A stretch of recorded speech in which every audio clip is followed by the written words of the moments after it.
ನಮಸ್ಕಾರ ವೀಕ್ಷಕರೇ, ಆರೋಗ್ಯ ರಹಸ್ಯ ನೇರ ಪ್ರಸಾರ ಕಾರ್ಯಕ್ರಮಕ್ಕೆ ಆತ್ಮೀಯವಾದಂಥ ಸ್ವಾಗತ. ಸ್ವಲ್ಪ ಉಳ್ಳವನು ಬಡವನಲ್ಲ, ಇನ್ನೂ ಬೇಕೆನ್ನುವನು ಬಡವ ಅಂತ ಹೇಳ್ತಾ ಇವತ್ತಿನ ಕಾರ್ಯಕ್ರಮವನ್ನು ಪ್ರಾರಂಭ ಮಾಡೋಣ. ಶುಭ ಸಮಯದಂದು ಶುಭವಾಗಿರ್ತಕ್ಕಂಥ ವಿಚಾರವನ್ನು ತಿಳಿಸ್ಕೊಡೋದಕ್ಕೆ ಎಂದಿನಂತೆ ನಮ್ಮ ಜೊತೆಗಿದ್ದಾರೆ ಶ್ರೀಮಾನ್ ಶ್ರೀ ಪುರುಷೋತ್ತಮ್ ದೀಕ್ಷಿ ಗುರೂಜಿಯವರು. ಬಂದು ವೀಕ್ಷಕರೇ, ಅವ್ರನ್ನ ಕಾರ್ಯಕ್ರಮಕ್ಕೆ ಸ್ವಾಗತಿಸೋಣ. ಗುರುಗಳೇ ನಮಸ್ಕಾರ, ಕಾರ್ಯಕ್ರಮಕ್ಕೆ ಸ್ವಾಗತ. ನಮಸ್ಕಾರ ಗುರುಗಳೇ, ಅಕ್ಷಯ ತೃತೀಯ ಬರ್ತಾ ಇದೆ. ನಾವು ಅಂದ್ಕೊಂಡಿದ್ದೀವಿ ಏನೇ ತಗೊಬಂದ್ರೂ ಅದು ಹೆಚ್ಚಾಗುತ್ತೆ ಅನ್ನುವಂಥ ಭಾವನೆಯಲ್ಲಿ ಅಕ್ಷಯ ತೃತೀಯನ ಮಾಡ್ತಾ ಇದ್ದೀವಿ ಗುರುಗಳೇ. ಆದರೆ ನಿಜವಾದ ಮೂಲಾರ್ಥ ಏನು ಗುರುಗಳೇ ಅಕ್ಷಯ ತೃತೀಯ ಅಂತ ಹೇಳಿದ್ರೆ? ಹರಿ ಓಂ ಶ್ರೀ ಗುರುಭ್ಯೋ ನಮಃ. ಅಕ್ಷಯ ಅಂದರೆ ₹1 ಇದ್ದಿದ್ದು ₹100 ಆಗಬೇಕು ಆಸೆ ಅಲ್ವಾ? ಹೌದು, ಹಣದ ಮೂಲಕ ಮಾತಾಡೋಣ. ಮತ್ತು ಇನ್ನು ಎರಡನೇ ವಿಚಾರ ಚಿನ್ನ. ಆದರೆ ಈಗ ವಿಚಾರ ಹೇಳಿದ್ರೆ ಏನಾಗುತ್ತೆ ಅಂದರೆ, ಏನಪ್ಪ ಏನು ಮಾಡಿದ್ರು, ಏನು ಮಾಡ್ಕೊಂಡು ಬಂದಿದ್ರು ಇವರು, ಏನೋ ಹೇಳ್ತಾರಲ್ಲ ಅಂತ ಅನಿಸತ್ತೆ. ಆದರೆ ನಾವು ಅದನ್ನು ಮಾಡಿದ ಮೇಲೆ ನಾವು ಅದನ್ನು ಅನುಭವಿಸ್ಬೇಕು ಸರಿಯಾದ ರೀತಿಯಲ್ಲಿ. ಯಾವುದೇ ಹಬ್ಬ ಹರಿದಿನಗಳು ವಾರ ಯಾವುದೇ ಮಾಡಿದ್ರು ಅದರಿಂದ ನಾವು ಅನುಭವಿಸೋದಕ್ಕೆ ಅರ್ಹರಾಗಿರಬೇಕು. ಆಗಿದೆಯಾ? ಅದಕ್ಕೆ ವಿಶೇಷವಾಗಿ ಮಹಿಳೆಯರಿಗೆ ಇದು ತುಂಬ ಹತ್ತಿರ ಇರುವಂತಹ ಹಬ್ಬ. ಹೌದು ಹೌದು ಗುರುಗಳೇ, ಖಂಡಿತ. ಇದು ಇತ್ತೀಚೆಗೆ ಬಂದಿರತಕ್ಕಂಥ ಒಂದು ರೀತಿ, ಇತ್ತೀಚೆಗೆ, ಅದಕ್ಕೆ ಹೆಸರು ಹೇಳೋದು ಬೇಡ, ಇತ್ತೀಚೆಗೆ ಉತ್ಪತ್ತಿ ಆಗಿರತಕ್ಕಂಥದ್ದು. ಇದು ನಾವು ಮಾಡ್ತಾ ಇರೋ ಆಚರಣೆಗೂ ಹಬ್ಬಕ್ಕೂ ಅರ್ಥ ಇಲ್ಲ. ಆದರೂ ಮಾಡ್ಕೊಳ್ತಾ ಇದ್ರೆ ಮಾಡ್ಕೊಳ್ಳಿ, ಅರ್ಥ ಅಂತೂ ಇಲ್ಲ. ಅರ್ಥ ಏನು ಅಂತ ತಿಳ್ಕೊಂಡಾಗ ಅರ್ಥ ಆಗುತ್ತೆ ನಾವು ಏನೆಲ್ಲ ಓಡ್ತಾ ಇದ್ದೀವಿ ತಪ್ಪು ಮಾಹಿತಿಯಲ್ಲಿ. ಈ ರಹಸ್ಯಕ್ಕೆ ಕಾರಣಕರ್ತನಾಗಿರ್ತಕ್ಕಂತಹ ಶ್ರೀಮನ್ನಾರಾಯಣನ ಪಾದ ಕಮಲಗಳಿಗೆ ಕೋಟಿ ಕೋಟಿ ನಮನಗಳ ಅರ್ಪಣೆಯನ್ನು ಮಾಡಿ, ಪ್ರಕೃತಿ, ಈ ಪ್ರಕೃತಿಯನ್ನು ವಿಕೃತಿ ಮಾಡಿದಾಗ ನಾವು ಅದನ್ನು ಸಂಸ್ಕೃತಿಯಾಗಿ ತಗೋಬೇಕು. ಪ್ರಕೃತಿಯನ್ನು ಸಂಸ್ಕೃತಿಯಾಗಿ ತಗೋಬೇಕು. ನಾವು ವಿಕೃತಿ ಮಾಡಿಬಿಟ್ಟಿದ್ದೀವಿ ಗೊತ್ತಿಲ್ಲದೆ. ಆ ವಿಕೃತಿ ಒಂದೆರಡು ಲೈನ್ ಹೇಳ್ತೀನಿ ಮಹಿಳೆಯರಿಗೆ ವಿಶೇಷವಾಗಿ. ಕೆಲವರಿಗೆ ಅದು ನಿಜಕ್ಕೂ ತಿಳ್ಕೊಂಡಾಗ ಅರ್ಥ ಆಗುತ್ತೆ, ಅಯ್ಯೋ ಇಷ್ಟೊಂದು ತಪ್ಪ ಅಂತ.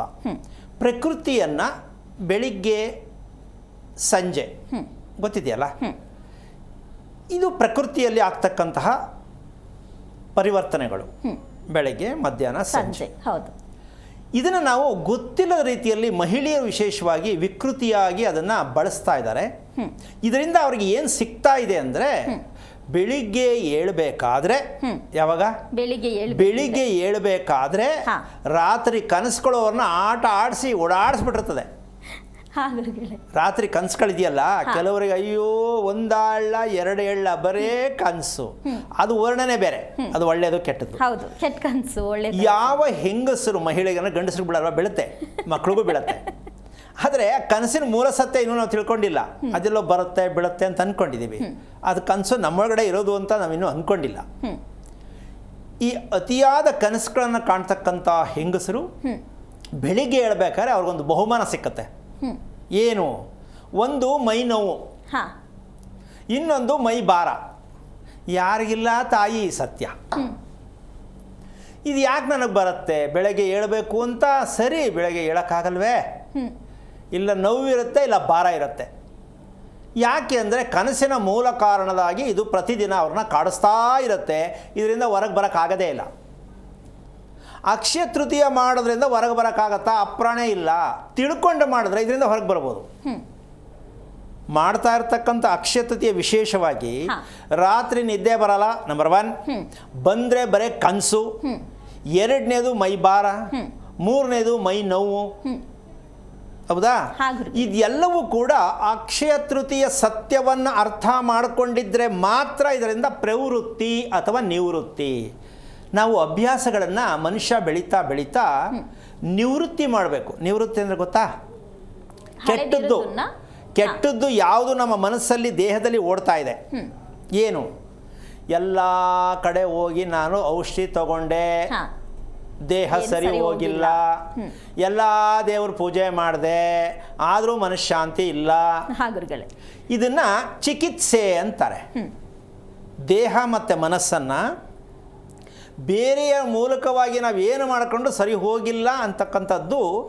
ಇದನ್ನ ದೇಹದಿಂದ ದೇಹವನ್ನ ಶುದ್ಧಿ ಮಾಡ್ತಕ್ಕಂತಹ ಕ್ರಮ ಯಾವುದು ಅಂದರೆ ಅಕ್ಷಯ ತೃತೀಯ. ದೇಹದಿಂದ ದೇಹವನ್ನ ಶುದ್ಧಿ ಮಾಡ್ತಕ್ಕಂಥದ್ದೇ ಅಕ್ಷಯ ತೃತೀಯ ಮೂಲವಾಗಿರ್ತಕ್ಕಂಥ ಸತ್ಯ. ಈ ಪದ ಇವತ್ತೇ ಕೇಳ್ತಾ ಇರೋದು ಏನು ಹೇಳ್ಬಿಟ್ರಲ್ಲ ಇವರು ಅಂತ ಅನ್ಕೋತಾ ಇದ್ದಾರೆ. ದೇಹದಿಂದ ದೇಹವನ್ನ ಮಾಡುವುದು ಅಂದರೆ ಆರೋಗ್ಯಕ್ಕೆ ಪರಿವರ್ತನೆ ಮಾಡತಕ್ಕಂಥ ಶಕ್ತಿ ನಮ್ಮ ದೇಹದಲ್ಲಿ 80% ಇದೆ. 80% ಇದೆ. 10% ಮಾತ್ರ ತಾಯಿಯ ಗರ್ಭದಲ್ಲಿ ರಿಪೇರಿ ಆಗೋದು. ಎಷ್ಟು? 10%. ಇನ್ನು 80% ನಮ್ಮಲ್ಲೇ ಇರುತ್ತೆ. ಇದನ್ನು ನಾವು ರೆಡಿ ಮಾಡ್ಕೊಳಕ್ಕಾಗಿಲ್ಲ. ಯಾಕೆ ಅಂದರೆ ನಮಗೆ ಚಿನ್ನ ಬೇಕು. ಏನು ಬೇಕು? ಚಿನ್ನ ಬೇಕು. ಅಕ್ಷಯ ತೃತೀಯಗೆ ಏನು ಬೇಕು? ಚಿನ್ನ ಬೇಕು. ಇದು ಎಲ್ಲಿದೆಯಮ್ಮ ಇದು? ಅಂದರೆ ಮಾಡ್ತಿರೋ ತಪ್ಪು ನಾನು ಹೇಳ್ತಿಲ್ಲ, ಮಾಡ್ಕೊಳ್ಳಿ, ನಿಮ್ಮಿಷ್ಟ, ನಿಮ್ಮ ದುಡ್ಡು. ಆದರೆ ನೀವು ಚಿನ್ನ ತರೋದ್ರಿಂದ ಇನ್ನೂ ಏನು ಮಾಡ್ತೀರಿ? ಚಿಂತೆ ಜಾಸ್ತಿ ಮಾಡ್ಕೋತೀರಾ. ಏನು ತರೋದ್ರಿಂದ? ಚಿನ್ನ ತರೋದ್ರಿಂದ ಚಿಂತೆ ಜಾಸ್ತಿ ಆಗುತ್ತೆ ಹೊರತು ಚಿನ್ನದಿಂದ ನಿಮ್ಮ ದೇಹದಲ್ಲಿ ರಸ ಉತ್ಪತ್ತಿ ಆಗಲ್ಲ. ಆಗತ್ತಾ? ಖುಷಿ ಆಗ್ಬೋದೇನೋ ಚಿನ್ನ ತಗೊಂಡೆ ಅಂತ. ಚಿಂತೆ ಹೇಗೆ ಜಾಸ್ತಿ ಆಗುತ್ತೆ ಗುರುಗಳೇ? ಇನ್ನು ಖುಷಿ ಇರುತ್ತಲ್ವಾ, ಚಿನ್ನ ತಂದ್ವಿ ಮನೆಗೆ ಅಂತ. ಅದು ಅವ್ರನ್ನೇ ಕೇಳಬೇಕು, ಚಿನ್ನ ತಗೊಂಡದ್ದು ಖುಷಿ ಆಯ್ತಾ ಅಂತ. ತಗೊಂಡ ಖುಷಿ ಮನೆಗೆ ಬಂದ ಮೇಲೆ, ಹಬ್ಬ ಆದಮೇಲೆ, ಅಕ್ಷಯ ತೃತೀಯ ಹಬ್ಬ ಆದಮೇಲೆ ಬೆಳಿಗ್ಗೆ ಕೇಳಿ ಹೋಗಿ ಅವ್ರನ್ನ, ಏನು ಖುಷಿಯಾಗಿದೆಯಾ ಅಂತ ಸಿಗಲ್ಲ. ಯಾಕೆ ಅಂದರೆ ಅದಕ್ಕೂ ಸಂಬಂಧನೇ ಇಲ್ಲ. ಯಾರೋ ಹೇಳಿದ್ರು, ಏನೋ ಒಂದು ಹೇಳ್ಕೊಟ್ರು, ನಾವು ಮಾಡಿಬಿಟ್ಟು. ಅಂದರೆ ಈ ಮೂಲಕವಾಗಿ ಹಬ್ಬ ಆಚರಣೆ ಮಾಡೋದು ತಪ್ಪು ಅಂತ ಹೇಳ್ತಕ್ಕಂಥ ವಿಷಯ ಅಲ್ಲ. ಆದರೆ ಇದು ಏನಕ್ಕೆ ಅಕ್ಷಯ ತೃತೀಯ ಮೂಲ ಉದ್ದೇಶ ಏನು ತಿಳ್ಕೊಬೇಕಲ್ಲ. ಚಿನ್ನ ತಗೊಳ್ಳಿ, ತೊಂದರೆ ಇಲ್ಲ. ಆದರೆ ಅವತ್ತೇ ಚಿನ್ನ ತಗೋಬೇಕು ಅನ್ನೋದಕ್ಕಿನ್ನ ಈ ಆಸೆ ಇರೋದು ಎಲ್ಲರೂ ಏನು, ಅವತ್ತೇ ಅಡ್ವಾನ್ಸ್ ಬುಕ್ ಮಾಡಿ ಅವತ್ತೇ ಚಿನ್ನ ತಗೋಬೇಕು ಅಂತ ಹೇಳೋದಕ್ಕಿನ್ನ ಇದು ನಿಜವಾದ ಸತ್ಯ ಯಾವ್ದು ಗೊತ್ತೇನಮ್ಮ? ಹಿರಿಯರಿಗೆ ವೈಕುಂಠ ಪ್ರಾಪ್ತಿ ಆಗಬೇಕು. ಯಾರಿಗೆ? ಹಿರಿಯರಿಗೆ. ನಮಗೆ ಜನ್ಮ ಕೊಟ್ಟ ತಂದೆ ತಾಯಿ ವಂಶಸ್ಥರಿಗೆ ವೈಕುಂಠ ಪ್ರಾಪ್ತಿ ಆಗುವುದಕ್ಕೆ ಅಕ್ಷಯ ತೃತೀಯವನ್ನ ಗಂಗಾ ಸ್ನಾನವನ್ನ ಮಾಡಿ ಯಾರು ಸಂಕಲ್ಪವನ್ನ ಮಾಡ್ತಾರೋ ಅವರಿಗೆ ವೈಕುಂಠ ಪ್ರಾಪ್ತಿಯಾಗಿ ನಿಮಗೆ ಅಕ್ಷಯವಾಗತ್ತೆ ಆಯಸ್ಸು. ಜನ್ಮ ಕೊಟ್ಟವರಿಗೆ ವೈಕುಂಠ ಪ್ರಾಪ್ತಿ ಆಗಬೇಕು. ನಿಮಗೆ ಅವರ ಆಶೀರ್ವಾದ ಮೂಲಕ ಆಯಸ್ಸು ಅಭಿವೃದ್ಧಿ ಆಗಬೇಕು. ಎಲ್ಲಿ ಮಾಡ್ತಾ ಇದ್ದೀರಾ? ನಿಜಕ್ಕೂ ಎಷ್ಟು ಅರ್ಥಪೂರ್ಣವಾಗಿದೆ ಗುರುಗಳೇ. ಆದರೆ ನಾವು ಎಷ್ಟು ಮೌಢ್ಯತೆಯಲ್ಲಿ ತಗೊಂಡು ಹೋಗ್ತಿದ್ದೀವಿ ಅಂತ. ಮೌಢ್ಯತೆಯಲ್ಲ, ನಿಜಕ್ಕೂ ಏನೋ ಒಂದು ರೀತಿ ಆಗೋಗಿದೆ ಇದು. ಏನು ಹೇಳಿದ್ರು ಅಷ್ಟೇ, ಯಾರೋ ಹಬ್ಬಿಸ್ಬಿಡ್ತಾರೆ, ಅದನ್ನ ಯಾರೋ ಹಿಡ್ಕೋತಾರೆ, ಇದನ್ನೇನೋ ಮಾಡೋಕ್ಕೆ ಶುರು ಹಚ್ಕೋತಾರೆ. ಸಮಸ್ಯೆಯಲ್ಲಿ ಇನ್ನೊಂದು ಸಮಸ್ಯೆ. ಅಮ್ಮ, ಎಲ್ರಿಗೂ ಚಿನ್ನ ತಗೊಳ್ಳೋಷ್ಟು ದುಡ್ಡು ಎಲ್ರಿಗೂ ಇರುತ್ತೆ ಅಂತ ಹೇಳಕ್ಕೆ, ಸಾಲ ಮಾಡ್ಕೊಂಡು ಏನಕ್ರಿ ತಗೋತೀರಾ? ಮತ್ತೆ ಸಾಲ ತೀರ್ಸಕ್ಕೆ ಮತ್ತೆ ಯಾಕ್ರಿ ಮಾರ್ತೀರಾ? ಎಲ್ರಿಗೂ ಹೇಳ್ತಾ ಇಲ್ಲ ನಾನು. ಇದು ಬೇಕಾ? ಯಾಕೆ ಯಾರೋ ಹೇಳೋದಕ್ಕೆ ನೀವು ಯಾಕೆ ಬಲಿಯಾಗಿ ನೆಮ್ಮದಿ ಎಲ್ಲ ಹಾಳು ಮಾಡ್ಕೋತೀರಾ ಅಲ್ವಾ? ಇದರಲ್ಲಿ ಗಂಡ ಹೆಂಡತಿ ಕಮಿಟ್ಮೆಂಟ್ ಬೇರೆ ಶುರು ಆಗುತ್ತೆ. ಈ ಹಬ್ಬ ಏನಕ್ಕಾರು ಬರುತ್ತೋ ಅಂತ ಬೈಕೊಂಡೇ ಹೋಗೋದ ಮನುಷ್ಯ. ಖಂಡಿತ ಗುರುಗಳೇ. ನೀನು ಕಟ್ಕೊಂಡಿರ್ತಾವಿಂದ ನೀನು ನ್ಯಾಯವಾಗಿ ಏನೂ ಕೊಡಿಸ್ತಿಲ್ಲ ಅಂತ ಇಲ್ಲಿ ಒಟ್ಕೊಡ್ತಾರೆ. ಇದು ಪೂರ್ತಿ ಮನೆಯನ್ನೇ ಪೂರ್ಣವಾಗಿ ಕಲಿಸ್ಬಿಡುತ್ತೆ. ಇದ್ರ ಮಧ್ಯೆ ಮಕ್ಕಳು ತಗೊಳಕತ್ತಾರೆ. ನಮ್ಮ ಮನೇಲಿ ಅಪ್ಪ ಅಮ್ಮ ಯಾಕಪ್ಪ ಬಡ್ದಾಡ್ತಾರೆ, ಈ ಹಬ್ಬ ಏನಕ್ಕಪ್ಪ ಮಾಡ್ತಾರೆ, ಅವ್ರ ಫ್ರೆಂಡ್ ಮನೆಗೆ ಹೋಗ್ಬಿಡ್ತಾರೆ.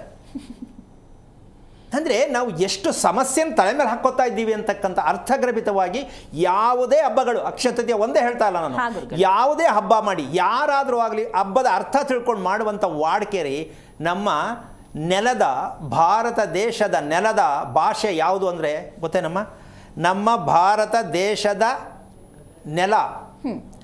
ನೆಲದ ಭಾಷೆ ಯಾವುದು? ಎಷ್ಟೋ ಜನಕ್ಕೆ ಆಶ್ಚರ್ಯ. ನೆಲದ ಭಾಷೆ ಯಾವುದು? ಮೌನನ ಗುರುಗಳೇ. ಜ್ಞಾನ. ನಮ್ಮ ಭಾರತ ದೇಶದ ನೆಲದ ಭಾಷೆ ಜ್ಞಾನ. ಇದು ನಮಗೆ ಬೇಕಾಗಿರೋದು. ಎಲ್ಲರೂ ಇದೆಯಾ ಇದು? ಇಲ್ಲ ಗುರುಗಳೇ. ಗಂಡ ಹೆಂಡತಿ ಮಕ್ಕಳು ಕುಟುಂಬದಲ್ಲಿ ಏನಾರು ಇದೆಯಾ? ಸಾಧ್ಯನೇ ಇಲ್ಲ ಗುರುಗಳೇ. ಮತ್ತೆ ಏನು ಬದುಕ್ತಾ ಇದೀವಿ ನಾವು ಹಾಗಾದ್ರೆ? ಬಂದು ಹಬ್ಬ ಎಲ್ಲ ಮಾಡ್ತಾನೆ ಇದ್ದೀವಿ, ಸೋಲ್ವೋ ಮಾಡ್ಕೊಂಡು ಮಾಡ್ತಾನೆ ಇದ್ದೀವಿ. ಎಲ್ಲಿದ್ದೀವೋ ಅಲ್ಲೇ ಇದ್ದೀವಿ. ಅಂದರೆ ನಾವು ಎಷ್ಟೊಂದು ಅರ್ಥಗರ್ಭಿತವಾಗಿ ಒಂದಂತೂ ಹೇಳಕ್ಕೆ ಇಷ್ಟಪಡ್ತೀನಿ, ನೀವು ನಂಬ್ತಿರೋ ಬಿಡ್ತಿರೋ ನಿಮ್ಗೆ ಸೇರಿದ್ದು.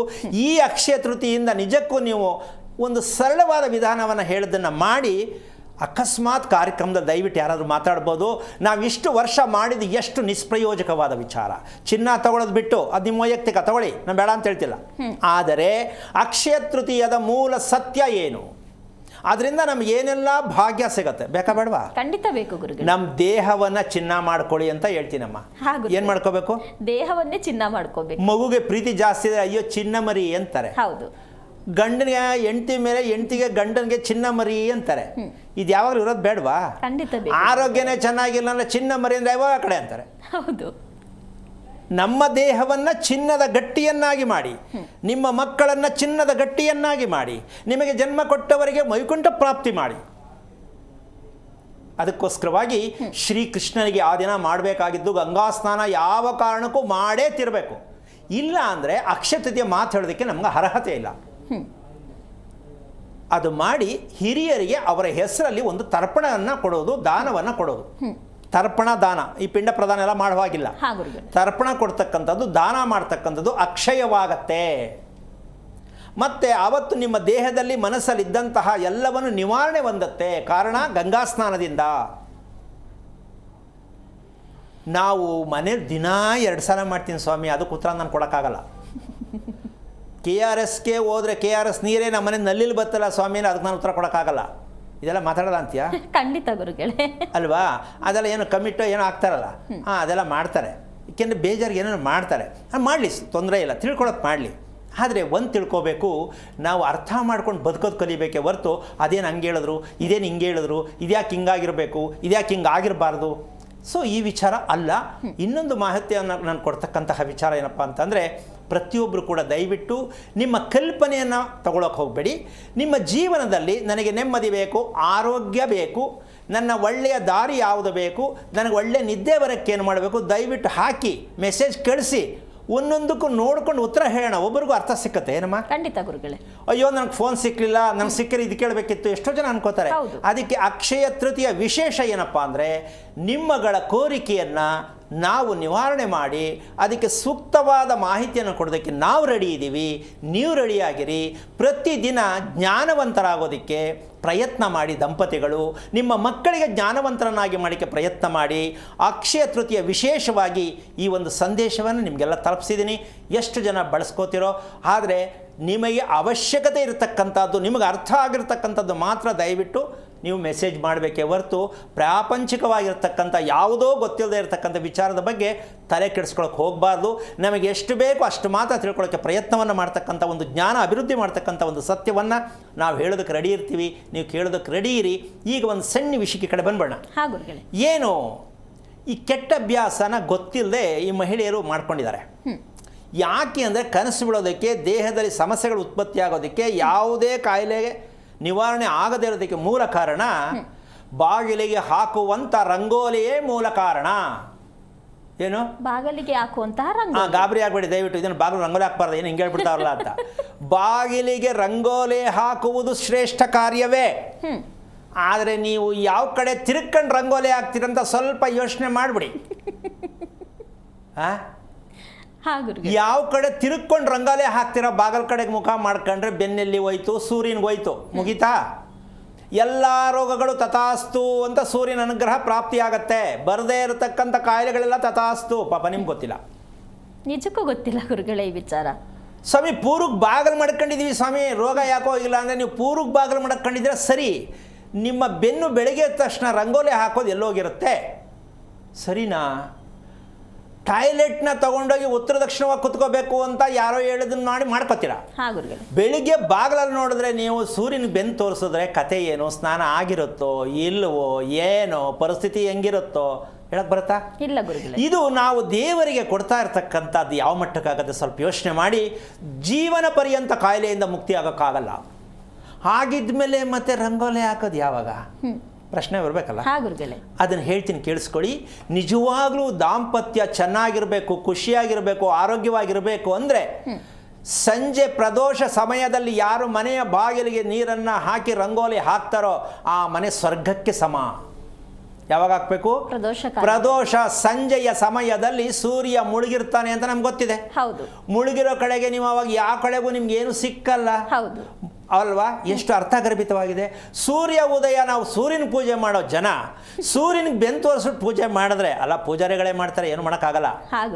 ಏನಮ್ಮ, ನಮ್ಗಿನ್ನೂ ಅದು ಅರ್ಥನೇ ಆಗಿಲ್ಲ. ನಿಜಕ್ಕೂ ಇಲ್ಲ ಗುರುಗಳೇ. ಇದಕ್ಕೆ ಹತ್ರ ಹೋಗುವಾಗ ಇನ್ನೊಂದು ವಿಷಯ ಹೇಳ್ಬಿಡ್ತೀನಿ ಇಲ್ಲಿ. ಏನು ಅಂದರೆ, ದೇವ್ರ ಮನೆ ಯಾವ ಕಡೆಗೆ ಬಾಗಿಲು ಇರಬೇಕು ಸ್ವಾಮಿ? ಈ ಪ್ರಶ್ನೆ ಅಂತೂ ದೊಡ್ಡ ಕ್ಯಾನ್ಸರ್ ರೋಗ ಇದೆ ನಮ್ಮ ದೇಶದಲ್ಲಿ. ದೇವ್ರ ಮನೆ ಬಾಗಿಲು ದೇವ್ರ ಮನೆ ಒಂದು. ಯಾವ ಕಡೆ ಇರಬೇಕು ಬಾಗಿಲು ಅಂತಾರೆ. ನಿಜಕ್ಕೂ ಎಷ್ಟು ಹುಚ್ಚಿಡ್ದೋಗಿದೆ ನಮ್ಮ ಜನಕ್ಕೆ ಅಂದರೆ, ಪೂರ್ವಕ್ಕೆ ದೇವಸ್ಥಾನದಲ್ಲಿ ಇಟ್ಟಿವಲ್ಲ ಸ್ವಾಮಿ, ಹಂಗೆ ಇಟ್ಟಿವಿ. ಇದು ದೇವಸ್ಥಾನ ಮನೆ ವ್ಯತ್ಯಾಸ ಇಲ್ವಾ? ಖಂಡಿತ ಇದೆ ಗುರುಗಳೇ. ದೇವಸ್ಥಾನದಲ್ಲಿ ಪೂರ್ವಕ್ಕೆ ದೇವ್ರಿಟ್ಟವ್ರೆ. ಸರಿ, ನೀವು ಆ ಕಡೆ ಯಾವ ಕಡೆ ತಿಳ್ಕೊತೀರ? ಅವಾಗ ನೀವು ಪೂಜೆ ಎಲ್ಲಿಗೆ ಹೋಗುತ್ತೆ? ಶನೇಶ್ವರ ಸ್ವಾಮಿಗೆ ಹೋಗುತ್ತೆ. ನೀವು ಮಾಡ್ತಾ ಇರೋದು ಯಾರಿಗೆ ಮಾಡಬೇಕಿತ್ತು? ಸೂರ್ಯನಿಗೆ. ನೀವು ಮಾಡೋ ಪೂಜೆ ಎಲ್ಲಿಗೆ ಹೋಗುತ್ತೆ? ಪಶ್ಚಿಮ ದಿಕ್ಕಿಗೆ ಹೋಗುತ್ತೆ ಗುರುಗಳೇ. ದುಃಖ, ಸಂಕಟ, ಸಾಲ, ಹಿಂಸೆ, ದಾಂಪತ್ಯ ಸಮಸ್ಯೆ, ಮಕ್ಕಳು ಮೇಲ್ ಬೀಳೋದು ಎಲ್ಲವನ್ನು ಪೂಜೆ ಮೂಲಕ ಪಡ್ಕೋತೀರ. ಇಲ್ಲಿ ಬಾಗಿಲು ರಂಗೋಲಿ ಹಾಕಿದ್ದು ಅದು, ಅಲ್ಲಿ ದೇವ್ರ ಮನೇಲಿ ಕೂತ್ಕೊಂಡು ಬೆನ್ನು ತೋರಿಸ್ಕೊಂಡು ಪೂಜೆ ಮಾಡೋದು ಒಂದು. ಈ ರೀತಿ ಸಮಸ್ಯೆಗಳನ್ನು ದಯವಿಟ್ಟು ಇವತ್ತಿಂದ ಅನ್ನೋದಕ್ಕಿಂತ ಹೆಚ್ಚಾಗಿ ಅಕ್ಷಯ ತೃತೀಯದಿಂದ ಪ್ರಾರಂಭನಾರು ಮಾಡ್ಕೊಳ್ಳಿ. ನಿಮಗೆ ಒಳ್ಳೆಯ ಆರೋಗ್ಯ, ನೆಮ್ಮದಿಯನ್ನು ಬರ್ತಕ್ಕಂಥ ಸನ್ನಿವೇಶಗಳು ಕಂಡು ಬಂದಾಗ ನಿಜಕ್ಕೂ ನೀವು ನಮಗೆ ಕರೆ ಮಾಡಿ ಮಾತಾಡಿ. ನಿಮ್ಮ ಥರ ಪ್ರತಿಯೊಬ್ಬರಿಗೂ ಅರ್ಥ ಆಗಲಿ.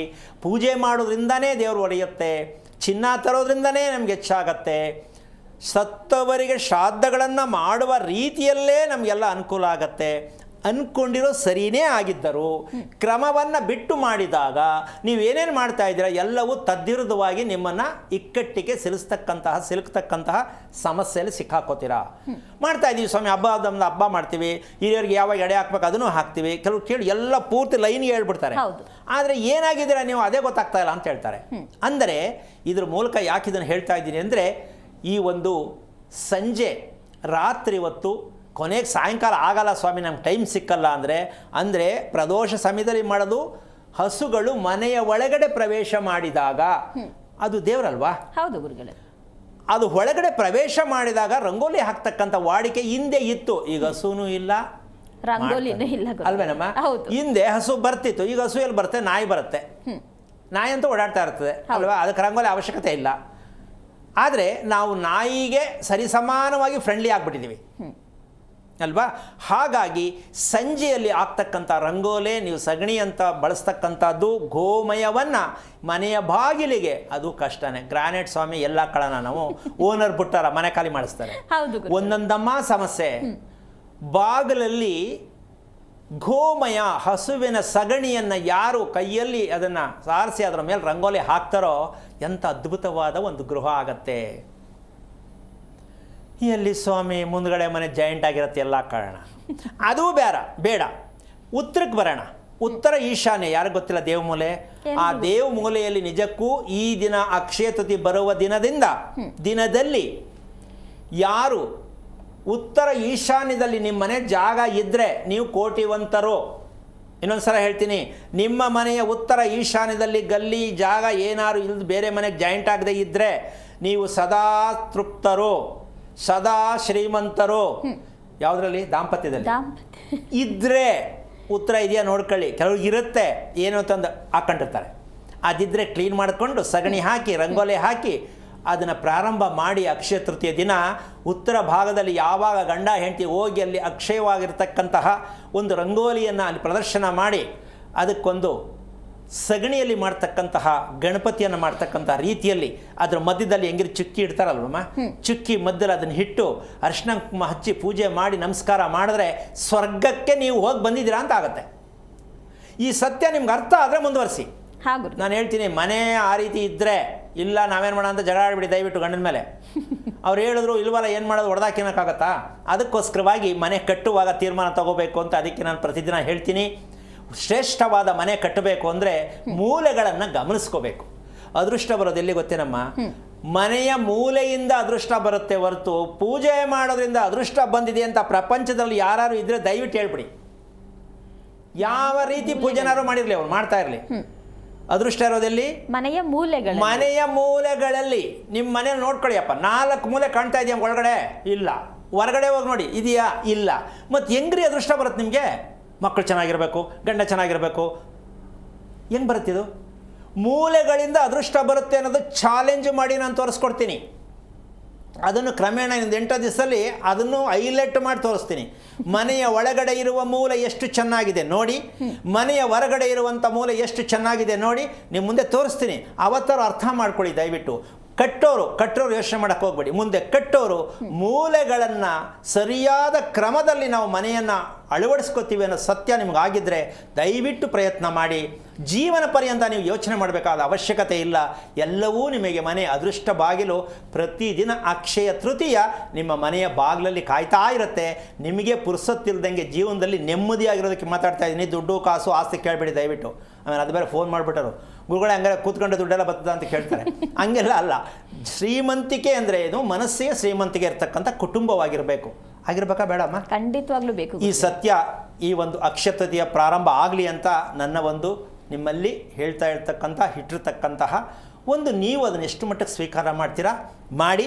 ಆದರೆ ಈ ಕನಸಿನ ಒಂದು ಇರ್ತಕ್ಕಂತಹ ಒಂದು ಲೆಕ್ಕಾಚಾರದಲ್ಲಿ ಬೆಳಿಗ್ಗೆ ಹೊತ್ತು ಯಾವುದೇ ಕಾರಣಕ್ಕೂ ಯಾರೇ ಆಗಲಿ ಬಾಗಿಲಿಗೆ ಹಾಕಲೇಬೇಕು ಸ್ವಾಮಿ, ನಮ್ಮ ಮನೆ ಜಗಳ ಆಗ್ಬಿಡುತ್ತೆ, ನಮ್ಮ ಅತ್ತೆ ಬಿಡಲ್ಲ, ನನ್ನ ಗಂಡ ಒಪ್ಪಲ್ಲ, ಅಕ್ಕಪಕ್ಕದ ಅನ್ಕೋತಾರೆ ಅಂತ ಏನಾದ್ರು ಇದ್ದರೆ ಇನ್ನೊಂದು ರೆಮಿಡಿ ಹೇಳ್ಬಿಡ್ತೀನಿ. ಬೆಳಿಗ್ಗೆ ಹೊತ್ತು ಹಾಕಬೇಡಿ ಅಂತ ನೀವು ಹೇಳ್ತೀರಾ. ಈಗ ನಾವು ಸಂಜೆ ಹಾಕಿದ್ರೆ ಒಪ್ಪಲ್ಲ ಅಲ್ವಾ? ಯಾಕಂದ್ರೆ ಇನ್ನೊಂದು ಸಮಸ್ಯೆ ಏನಾಗುತ್ತೆ ಅಂದರೆ, ಹೊರಗಡೆ ಹೋಗಿರ್ತಾರೆ, ಇನ್ನೂ ಬಂದಿರಲ್ಲ ಮನೆಗೆ. ಹೌದು, ಅದು ಅಪಶಕನ ಅಂದ್ಬಿಟ್ಟು ಅದು ಬೇರೆ ಜಗಳ ಶುರು ಆಗ್ಬಿಟ್ರೆ ಕಷ್ಟ. ಗಂಡ ಹೊರಗವನೇ ಅದು ಹೆಂಗೆ ಆಗ್ತೇನೆ ನೀನು ಅಂತ. ಅದಕ್ಕೇನು ಮಾಡಿ ಅಂದ್ರೆ, ಎಲ್ಲ ಹೊಳಕ್ಕೆ ಬಂದಾಗ ಮಲ್ಕೊಳ್ಳೋ ಸಮಯದಲ್ಲಿ ನೀಟಾಗಿ ಕ್ಲೀನ್ ಮಾಡಿ ಹಾಕ್ಬಿಟ್ಟು ಮಲ್ಕೊಳ್ಳಿ. ಬೆಳಗ್ಗೆ ಎದ್ದ ತಕ್ಷಣ ಮನೆ ಬಾಗಿಲು ನೋಡಿದ ತಕ್ಷಣ ನಿಮ್ಗೆ ಹೆಂಗೆ ಅನಿಸುತ್ತೆ ಅಂದರೆ, ಹಬ್ಬ ನನ್ನ ಮನೆ ಬಾಗಿಲು ಎಷ್ಟು ಚೆನ್ನಾಗದೆ. ಆಗತ್ತಾ ಇಲ್ಲಮ್ಮ? ಖಂಡಿತ ಆಗುತ್ತೆ ಗುರುಗಳು. ಅದಕ್ಕೆ ಫಸ್ಟು ಮೊದಲನೇ ಸಲ ಬೆಳಗ್ಗೆನೆ ಯಾರು ಮನೆಯ ಬಾಗಿಲನ್ನು, ಗೃಹಿಣಿಯೇ ಬಾಗಿಲು ತೆಗಿಬೇಕು, ಗಂಡಸರೆಲ್ಲ ತೆಗೆಯೋದು. ಯಾರು ಮನೆಯಲ್ಲಿ ಮೊದಲು ಬಂದು ಗಂಡಸರು ಬಾಗಿಲು ತೆಗಿತಾರೆ, ಮನೆಯಲ್ಲಿ ಜಗಳ ಜಗಳ ಜಗಳ ಜಗಳ. ಹೆಣ್ಣೆ ಗೃಹಿಣಿನೇ ಬಂದು ಬಾಗಿಲು ತೆಗಿಬೇಕು. ಸ್ನಾನ ಮಾಡಿದ್ರೆ ಏನು ಮಾಡೋಕ್ಕಾಗಲ್ಲ, ಮಾಡೇ ತೆಗಿಬೇಕು. ಅರ್ಜೆಂಟ್ ಏನು ಮಾಡೋದು ಅಲ್ವಾ? ಆದರೂ ಕೂಡ ಇದು ಶ್ರೇಷ್ಠವಾಗಿರುತ್ತೆ. ಮನೆಯಲ್ಲಿ ಮೊದಲು ಸ್ನಾನ ಹೆಣ್ಣು, ಮೊದಲು ಸ್ನಾನ ಯಾರು? ಹೆಣ್ಣು, ನಂತರ ಗಂಡ, ನಂತರ ಮಕ್ಕಳು. ಇದು ಒಂದು ಕ್ರಮ ಇದೆ. ಇದನ್ನು ಮಾಡ್ತಾ ಬಂದಾಗ ಏನಾಗುತ್ತೆ, ನಿಮ್ಮ ಮನೆಯಲ್ಲಿ ಎಲ್ರಿಗೂ ಲವಲವಿಕೆಯಿಂದ ಖುಷಿ ಆಗತ್ತೆ. ಇದಕ್ಕೆ ಸಾಮೂಹಿಕವಾಗಿರ್ತಕ್ಕಂಥ ಆಚರಣೆ. ಏನು?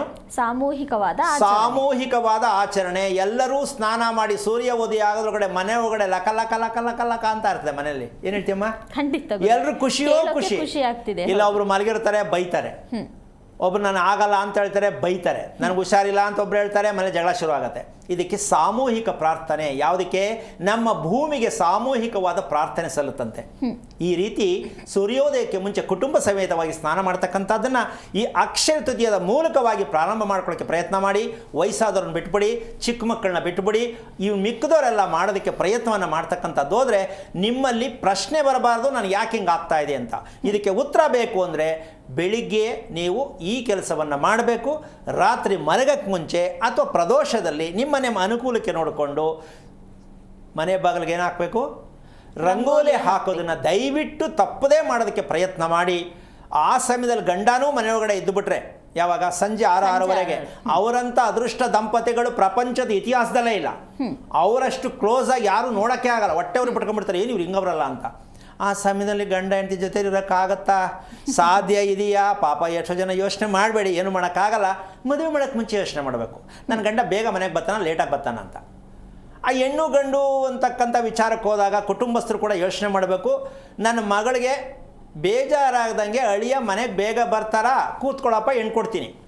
ಅರ್ಧ ರಾತ್ರಿಗೆ ಬರೋದ್ರೆ ದಯವಿಟ್ಟು ಕಾಫಿ ಕೊಡ್ತೀನಿ, ಕುತ್ಕೊಂಡು ಹೋಗ್ಬಿಡು, ನೀನು ಫಾರಿನ್ಗಾರು ಹೋಗು, ನಂಗೆ ಗೊತ್ತಿಲ್ಲ. ಸಾಯಂಕಾಲ 6 ಗಂಟೆಗೆ ನಮ್ಮ ಮನೇಲಿ ಇರಬೇಕು, ನಮ್ಮ ಮಗಳ ಮುಖ ನೀನು ನೋಡಬೇಕು. ಏನಮ್ಮ ಹೇಳೋಕ್ಕಾಗಲ್ವಾ? ಹಿಂಗೆ ಹೇಳಿದ್ರೆ ಎಷ್ಟೋ ಮದುವೆ ಕಿತ್ತೆ ಹೋಗುತ್ತೆ ನೀವು ಹೇಳ್ದಾಗೆ. ಅಲ್ಲ, ದುಡಿದೇನೆ ಹೆಂಡತಿ ಮುಖ ನೋಡ್ಕೊಂಡು ಕುತ್ಕೊಳ್ಳ ಅಂತಾರೆ. ಹೆಂಡತಿ ಮುಖ ನೋಡೋದ್ರಿಂದ ಏನೇನು ಸಿಗ್ಬೇಕು ಎಲ್ಲ ಸಿಕ್ಬಿಡತ್ತೆ. ಹೆಂಡತಿ ಮುಖ ನೋಡೋಕ್ಕೆ ಪುರ್ಸತ್ತಿಲ್ಲ ಎಷ್ಟೋ ಗಂಡಸರಿಗೆ. ಇನ್ನೇನಕ್ಕೆ ಮದುವೆ ಮಾಡ್ಕೊಂಡಿದ್ದು? ಮಹಾಲಕ್ಷ್ಮಿ ಅಂತೀರಾ ಮದುವೆ ಮಾಡ್ಕೊಂಡಾಗ, ಪಾರ್ವತಿ ಅಂತೀರಾ. ಆಮೇಲೆ ಏನಾಯ್ತು? ಅವರು ಹೆಂಡತಿ ಮುಖ ನೋಡೋಕೆ ಪುರ್ಸತ್ತಿಲ್ಲ ಅನ್ನೋ ಮದುವೆ ಯಾಕೆ? ಮತ್ತು ಆ ಹೆಂಡತಿ ಯಾರಿಗೋಸ್ಕರ ಸಿಂಗಾರ ಮಾಡ್ಕೋಬೇಕು, ಸೀರೆ ಉಟ್ಕೋಬೇಕು, ಬಟ್ಟೆ ಹಾಕ್ಕೋಬೇಕು? ಗಂಡ ನೋಡಲಿ ಅಂತಾನೆ ಹಾಕ್ಕೋಬೇಕು. ಗಂಡ ನೋಡೋಕೆ ಪುರ್ಸತ್ತೆ ಇಲ್ವಲ್ಲ? ಈ ಥರದ ಸಂಸಾರಗಳಾಗಬಾರ್ದು. ಇದೆಲ್ಲ ಪೂಜೆ ಮಾಡೋದ್ರಿಂದ ಎಲ್ಲ ಬರಲ್ಲ. ದಯವಿಟ್ಟು ಪೂಜೆ ಮಾಡೋದು ಏನಿದ್ರು ಗಂಡ ಹೆಂಡತಿ ಜೊತೆಯಲ್ಲಿ ಮಾಡ್ತಕ್ಕಂಥ ಪೂಜೆಯನ್ನು ಅಭ್ಯಾಸ ಮಾಡ್ಕೊಳ್ಳಿ. ನಿಮ್ಮಂಥ ಅದೃಷ್ಟವಂತರು ಇನ್ನೋದ್ರಿಲ್ಲ. ಯಾರು ಮಾಡಬೇಕು? ಜೊತೆಯಲ್ಲೇ ಪೂಜೆ ಮಾಡಬೇಕು, ಜೊತೆಯಲ್ಲೇ ಊಟ ಮಾಡಬೇಕು, ಜೊತೆಯಲ್ಲೇ ಮಲಗಬೇಕು. ಇದನ್ನ ಅನುಸರಿಸ್ಕೊಂಡು ಹೋಗ್ಬೇಕು. ದೇಹ ಆರೋಗ್ಯ ಇರಲ್ವೇನಮ್ಮ? ಖಂಡಿತವಾಗ್ಲೂ ಇರುತ್ತೆ ಗುರುಗಳೇ. ಎಲ್ಲೆಲ್ಲೋ ನಾನೊಂದು ತೀರ ನೀನೊಂದು ತೀರ ಆಗ್ಬಿಟ್ರೆ ಇದು ಕುಟುಂಬ ಹೆಂಗಾಗತ್ತಿದು? ಇದಕ್ಕೆ ದೇವ್ರ ಹೊಣೆನಾ? ಇಷ್ಟು ವಿಷಯ ಅರ್ಥ ಆಗಿದೆ ಅಂತ ಅನ್ಕೊಳ್ಳೋಣ.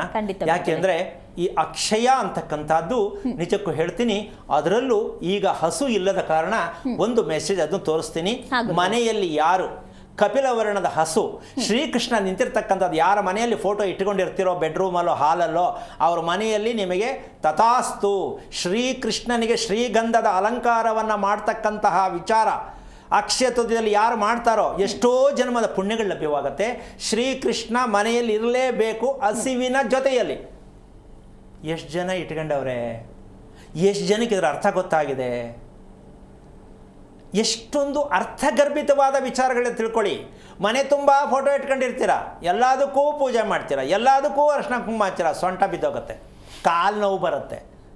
ಇದ್ರ ಜೊತೆಗೆ ಅರ್ಬಗ್ಗಲ್ಲಿ ಬಗ್ಗಿ ಯಾರು ಹೆಂಗಸರು ದೇವರ ಹತ್ರ ಪೂಜೆ ಮಾಡುವ ಸಂದರ್ಭದಲ್ಲಿ ಅರ್ಬಗ್ಗಲ್ಲಿ ಅಂದ್ರೆ ಸರಿನ ಅರ್ಥ ಅದು ಅರ್ಧ ಬಗ್ಗಿ ಗುರುಗಳೇ, ಅರ್ಧ ಬಗ್ಗಿಬಿಟ್ಟು ದೀಪ ಹಚ್ತಿರಲ್ಲ ಅಮ್ಮ, ನಿಮ್ಮ ಜೀವಮಾನ ಪರ್ಯಂತ ನಿಮಗೆ ಬೆನ್ನು ಹೋಗಲ್ಲ, ಇದಕ್ಕೆಲ್ಲೋ ಔಷಧಿ ಸಿಕ್ಕಲ್ಲ. ಹೆಣ್ಣು ಅಂದರೆ ಮನೆ ಮೇಲೆ ಕೂತು ದೀಪ ಹಚ್ಚಬೇಕು, ಕೂತೇ ನೀರು ಕುಡಿಬೇಕು, ನಿಂತಂಗೆ ನೀರು, ರಜನಿಕಾಂತ್ ಸ್ಟೈಲ್.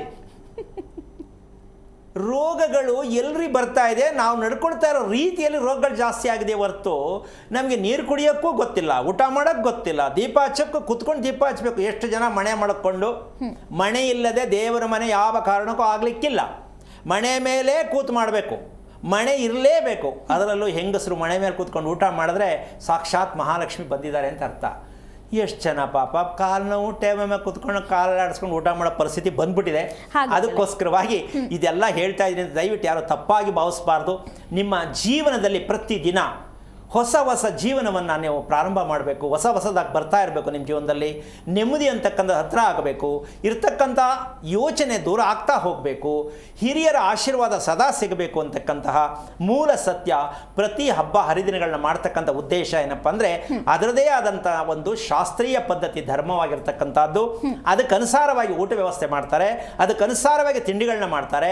ಇದೆಲ್ಲವೂ ಕೂಡ ಹಿರಿಯರು ಮಾಡಿಟ್ಟಿರೋದು ಏನಕ್ಕೆ ಅಂತಂದರೆ ಆ ದೇಹಕ್ಕೆ ಬೇಕಾದಂಥ ಸೌಲಭ್ಯಗಳು ಸಿಕ್ಕಿ ಹಿರಿಯರ ಆಶೀರ್ವಾದವನ್ನು ಲಭಿಸಲಿ ಅಂತ ಮಾಡಿರ್ತಕ್ಕಂಥ ಈ ಸಂಪ್ರದಾಯವನ್ನು ಇವತ್ತು ಸ್ಟೈಲ್ ಮಾಡಿ ಅದಕ್ಕೆ ಏನೇನೋ ಹೆಸರಿಟ್ಟು ಫ್ಯಾನ್ಸಿ ಮಾಡಿ ಏನೇನೋ ಮಾಡ್ಕೊಂಡು ಸಾಲಗಾರರಾಗ್ತಾ ಇರ್ತಕ್ಕಂಥ ವಿಚಾರ ನೋಡಿದ್ರೆ ನಾವು ಎಷ್ಟು ಮಟ್ಟ ತಿಳ್ಕೊಂಡು ಬಂದಿದ್ದೀವಿ ಅಂತ ಪ್ರತಿಯೊಬ್ಬರಿಗೂ ಅರ್ಥ ಆಗಬೇಕು ಅಂತ ಇಷ್ಟು ವಿಚಾರವನ್ನು ಇವತ್ತು ಮುಟ್ಟಿಸಿದ್ದೀವಿ. ಗುರುಗಳೇ, ಇನ್ನೂ ವಿಚಾರಗಳನ್ನ ಮಾತಾಡೋಣ ಗುರುಗಳೇ. ಒಬ್ರು ಕಾಲರ್ ರೆಡಿ ಇದ್ದಾರೆ. ಹಲೋ ಹಲೋ, ನಮಸ್ಕಾರ ಸರ್.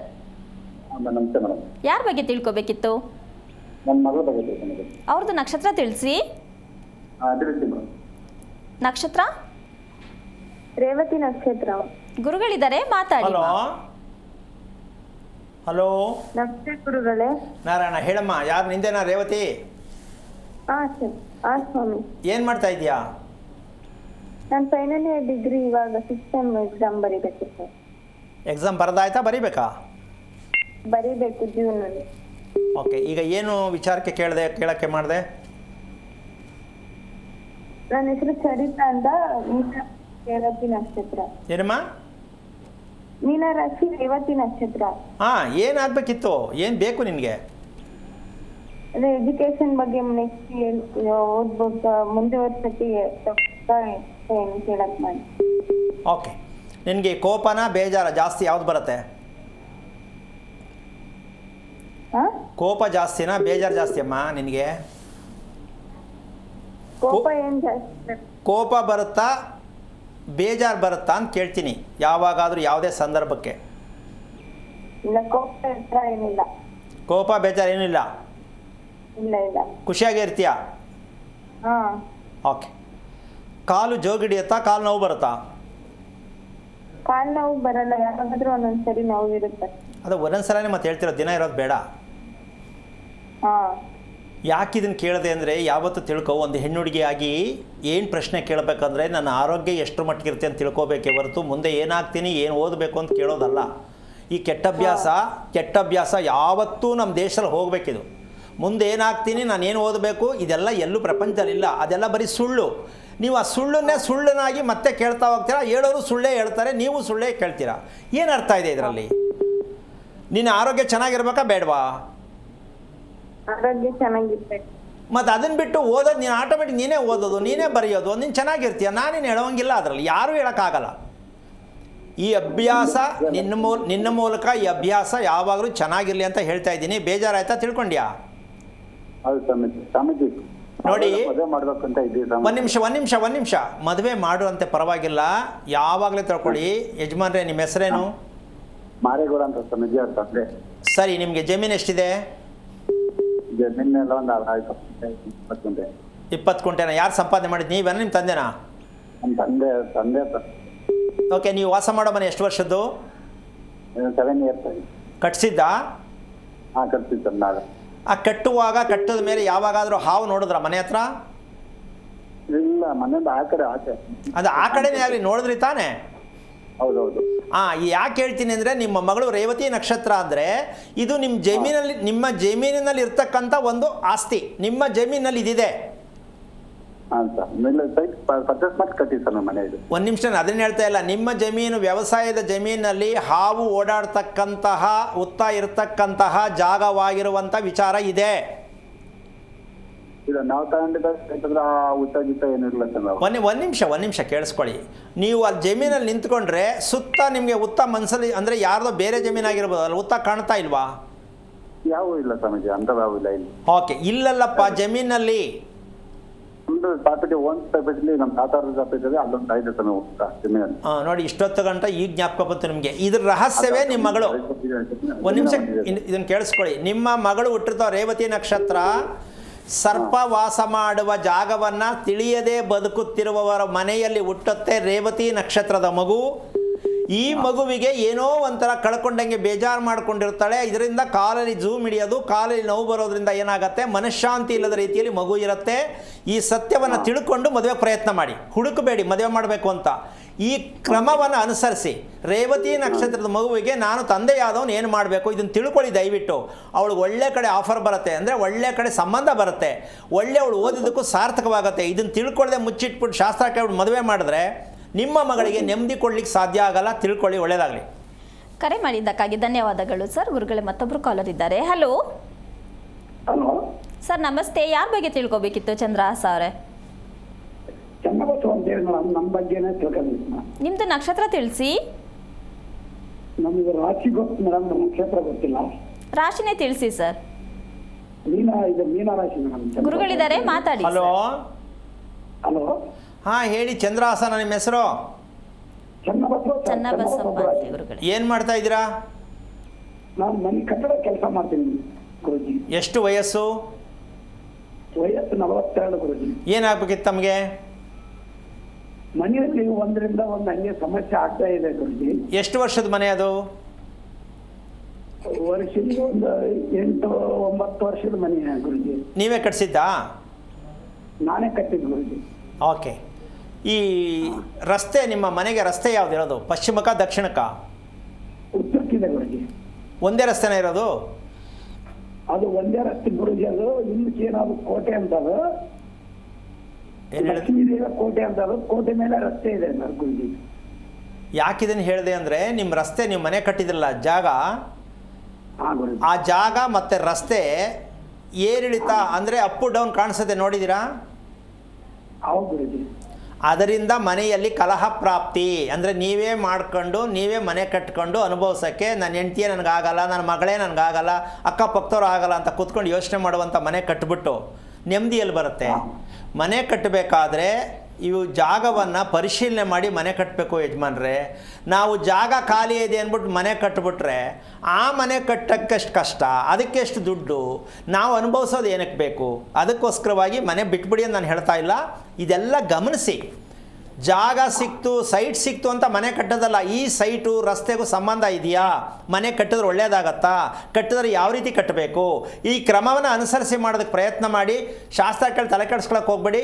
ಇದಕ್ಕೇನೂ ಮಾಡಲಿಕ್ಕಾಗಲ್ಲ. ಮನೆ ಬಗ್ಗೆ ತಿಳ್ಕೊಂಡ್ರೆ ಮಾತ್ರ ಶಾಶ್ವತವಾದ ನೆಮ್ಮದಿ. ಪ್ರತಿಯೊಬ್ಬರಿಗೂ ಹೇಳ್ತೀನಿ, ಮನೆಯನ್ನು ನೀವು ಶುದ್ಧೀಕರಣವಾಗಿ ಕಟ್ಕೊಳ್ಳುವಂಥದ್ದು ಗೊತ್ತಿದ್ದರೆ, ಮನೆ ಕಟ್ಟೋ ಅಭ್ಯಾಸ ನಿಮಗೆ ಗೊತ್ತಿದ್ದರೆ, ಎಲ್ಲವರೇ ಪ್ರಪಂಚದಲ್ಲಿ ಯಾರೂ ಇಲ್ಲ. ಅನುಕೂಲಕ್ಕೆ ತಕ್ಕಂತೆ ಮನೆ ಕಟ್ಕೋತೀರಾ, ಆಮೇಲೆ ಹೋಗಿ ಶಾಸ್ತ್ರ ಕೇಳ್ತೀರಾ, ದೇವ್ರ ಹತ್ರ ಹೋಗ್ತೀರಾ. ದಯವಿಟ್ಟು ಏನು ತಲೆ ಕೆಡಿಸ್ಕೋಬೇಡಿ. ಮನೆಯನ್ನು ಒಂದು ಸಲ ಪರಿಶೀಲನೆ ಮಾಡಿಸಬೇಕಾದ್ರೆ ಅದ್ರ ಸತ್ಯ ಗೊತ್ತಾಗುತ್ತೆ. ಒಳ್ಳೆಯದಾಗಲಿ. ಕರೆ ಮಾಡಿದ್ದಕ್ಕಾಗಿ ಧನ್ಯವಾದಗಳು ಸರ್. ಗುರುಗಳೇ, ಈಗ ಸೈಟ್ ತಗೋಬೇಕಿದ್ರೆ ಈಸ್ಟ್ಗೆ ಫೇಸ್ ಇದೆಯಾ, ನಾರ್ತ್ ಫೇಸ್ ಇದೆಯಾ, ಅದಷ್ಟೇ ನೋಡ್ತೀವಿ ಗುರುಗಳೇ. ಆದರೆ ಏರಿಳಿತಗಳು ರಸ್ತೆಯಲ್ಲಿರುವಂಥದ್ದನ್ನ ಗಮನಿಸಲ್ಲ, ಅದನ್ನು ಇಂಪ್ಯಾಕ್ಟ್ ಆಗುತ್ತಾ ಗುರುಗಳೇ? ಈಗ ಒಂದು ವಿಚಾರ ಏನಂದರೆ ಇದೇ ರೀತಿ ಇಲ್ಲೊಂದು ರೋಗ ಇದೆ ಗುರುಗಳೇ, ಜ್ಯೋತಿಷಿಗಳ ವಿಚಾರದಲ್ಲಿ. ಹೌದು. ಅನುರಾಧ ನಕ್ಷತ್ರದಲ್ಲಿರೋ ಹುಡುಗಿ ಸಿಕ್ಕಿಬಿಟ್ರೆ ಕಣ್ಣು ಮುಚ್ಕೊಂಡು ಮಾಡ್ಕೊಂಬಿಡಿ. ಹೌದು. ಆಮೇಲೆ ಆಶೀರ್ವಾದ. ಮುಟ್ಟಿದ್ದ ನನಗೆ ನಗು ಬತ್ತು, ಯಾವ್ದು FM ಅಲ್ಲಿ ಕೇಳಿಸ್ಕೊಂಡೆ, ಮುಟ್ಟಿದ್ದೆಲ್ಲ ಚಿನ್ನವಾಗ್ಲಿ ಅಂದ್ರು. ಊಟ ಮಾಡೋದು ಹೆಂಗೆ ಏನಮ್ಮ? ಮುಟ್ಟದ್ದೆಲ್ಲ ಚಿನ್ನ ಆಗಲಿ ಅಕ್ಷತೃತಿ ಅಂತ ಯಾರೋ ಆಶೀರ್ವಾದ ಮಾಡಿದ್ ಕೇಳಿಸ್ತು ಕಿವಿಗೆ ನನಗೆ. ಊಟ ಮಾಡೋದು ಹೆಂಗೆ? ಅದು ಚಿನ್ನ ಆದರೆ. ಆಮೇಲೆ ಹೆಂಡತಿ ಮುಟ್ಟಿದ್ರು ಚಿನ್ನ, ಗೋಡೆ ಮುಟ್ಟಿದ್ರು ಚಿನ್ನ. ಅಲ್ಲ, ನಮ್ಮ ಜನಕ್ಕೆ ಎಷ್ಟು ಮಟ್ಟಕ್ಕೆ ತಲೆ ಇದೆ ಅರ್ಥ ಮಾಡ್ಕೊಳ್ಳೋಷ್ಟು ಮಟ್ಟಕ್ಕೆ ಅಂತ ನಗು ಬರುತ್ತೆ ನನಗೆ. ಅಲ್ಲ, ಒಂದು ಜೀವನನ ತಮಾಷೆಯಾಗಿ ತಗೋತೀರಾ ನೀವು? ಮುಟ್ಟದ್ದೆಲ್ಲ ಚಿನ್ನ ಆಗಬೇಕಂತೆ. ಹೆಂಗೆ ತಿಂತೀಯ ಊಟನ? ಆಗಲ್ಲ ಗುರುಗಳೇ. ಮತ್ತೇನು ಮಾಡೋದು? ತಿರ್ಗಾ ಹೊರ ಕೇಳೋದ? ಅಂದರೆ ನಾವು ಎಷ್ಟು ಮಟ್ಟಕ್ಕೆ ಹೋಗ್ತಾ ಇದ್ದೀವಿ, ನಮ್ಮ ಬುದ್ಧಿ ಎಷ್ಟು ಸ್ಥಿರವಾಗಿ ಇದೆ. ಅದಕ್ಕೆ ಉದಾಹರಣೆ ಏನು ಗೊತ್ತೇನಮ್ಮ? ಯಾಕೆ ಈ ರೀತಿ ವೈಬ್ರೇಷನ್ ಆಗುತ್ತೆ, ಒಬ್ರಿಗೊಬ್ರಿಗೆ ಯಾಕೆ ಅರ್ಥ ಆಗ್ತಾ ಇಲ್ಲ, ಅವ್ರಿಗೆ ಏನಕ್ಕೆ ಅರ್ಥ ಆಗ್ತಾ ಇಲ್ಲ, ಒಂದು ಕಾರಣ ಇದೆ. ನಮ್ಮದು ಭೂಮಿ ಇದೆ, ಹೌದಾ? ಭೂಮಿಯನ್ನ ಚರ ಅಂತೀಯ, ಸ್ಥಿರ ಅಂತೀಯ? ಚರ. ಭೂಮಿ ಚರ, ನಾವು ಸ್ಥಿರ. ಏನು ಗೊತ್ತಾಯ್ತು? ಭೂಮಿ ಕೆಲಸ ಮಾಡ್ತಾ ಇದೆ, ನಾವೇನು ಮಾಡ್ತಾ ಇಲ್ಲ, ಕುತ್ಕೊಂಡೆ ಯೋಚನೆ ಮಾಡ್ತಾ ಇದ್ದೀವಿ. ಅದಕ್ಕೆ ಎಲ್ರಿಗೂ ಒಂದು ಮೈಂಡಲ್ಲಿ ಏನೇನೇನೋ ಓಡುತ್ತೆ. ನಾವು ಭೂಮಿ ಜೊತೆ ಕೆಲಸ ಮಾಡಬೇಕಾ ಬೇಡ? ಖಂಡಿತ ಮಾಡಬೇಕು. ಮಾಡ್ತಾ ಇಲ್ವಲ್ಲ? ನಾವು ಗಡಿಯಾರ ಜೊತೆ ಮಾಡ್ತಾ ಇದ್ದೀವಿ. ಹೌದು, ಗಡಿಯಾರ ಜೊತೆ ಎಲ್ಲ ಕೆಲಸ ಮಾಡೋದು, ಭೂಮಿ ಜೊತೆ ಕೆಲಸ ಮಾಡಬೇಕು. ಭೂಮಿ ಜೊತೆ ಕೆಲಸ ಹೇಗೆ ಅಂದ್ರೆ ಎಲ್ರಿಗೂ ತಬ್ರಮೆ ಆಗ್ಬಿಡತ್ತೆ ಅಲ್ವಾ? ಈಗ ಏನೋ ಕರೆ ಇದೆಯಾ? ಮಾತಾಡಲ ಮುಂದಕ್ಕೆ. ಇಲ್ಲಿ ಭೂಮಿ ಜೊತೆಯಲ್ಲಿ ನಾವು ಮಾಡಬೇಕಾದ ಕೆಲಸ ಏನು ಅನ್ನೋ ವಿಷಯ. ಈಗ ಅದು ಹೇಳಿದ್ರೆ ಎಷ್ಟು ಜನಕ್ಕೆ ಒಂದು ಆಶ್ಚರ್ಯಕರವಾಗಿರುತ್ತೆ, ವಿಚಾರ ಆಗತ್ತೆ. ಭೂಮಿಯಲ್ಲಿ ನಾವು ಕಟ್ಟಿರೋ ಮನೆ ಉಷ್ಣ ಅಂತ ಅರ್ಥ ಆಗಲಿ ಅಂತ ಹೇಳ್ತೀನಿ. ತುಂಬ ಉಷ್ಣ ಜಾಸ್ತಿ ಈ ಜಾಗದಲ್ಲಿ ಅಂತ ಅರ್ಥ ಆಗತ್ತೆ. ಇರ್ತಕ್ಕಂಥ ವಾಸ್ತವ್ಯ ಇದು. ಒಂದು ಕಡೆ ತಂಪಾದ ವಾತಾವರಣ ಇರುತ್ತೆ, ಒಂದು ಕಡೆ ಉಷ್ಣಕ್ಕೆ ಸಂಬಂಧಪಟ್ಟಂಥ ವಾತಾವರಣ ಇರುತ್ತೆ ಅಲ್ವಾ? ಈಗ ಎರಡು ಭಾಗ ಮನೆಯಲ್ಲಿ ಇದೆ ಅಂತ ಮನೆ ಕಟ್ಟೋರ್ಗೆ ಎಷ್ಟು ಜನ ಗೊತ್ತು?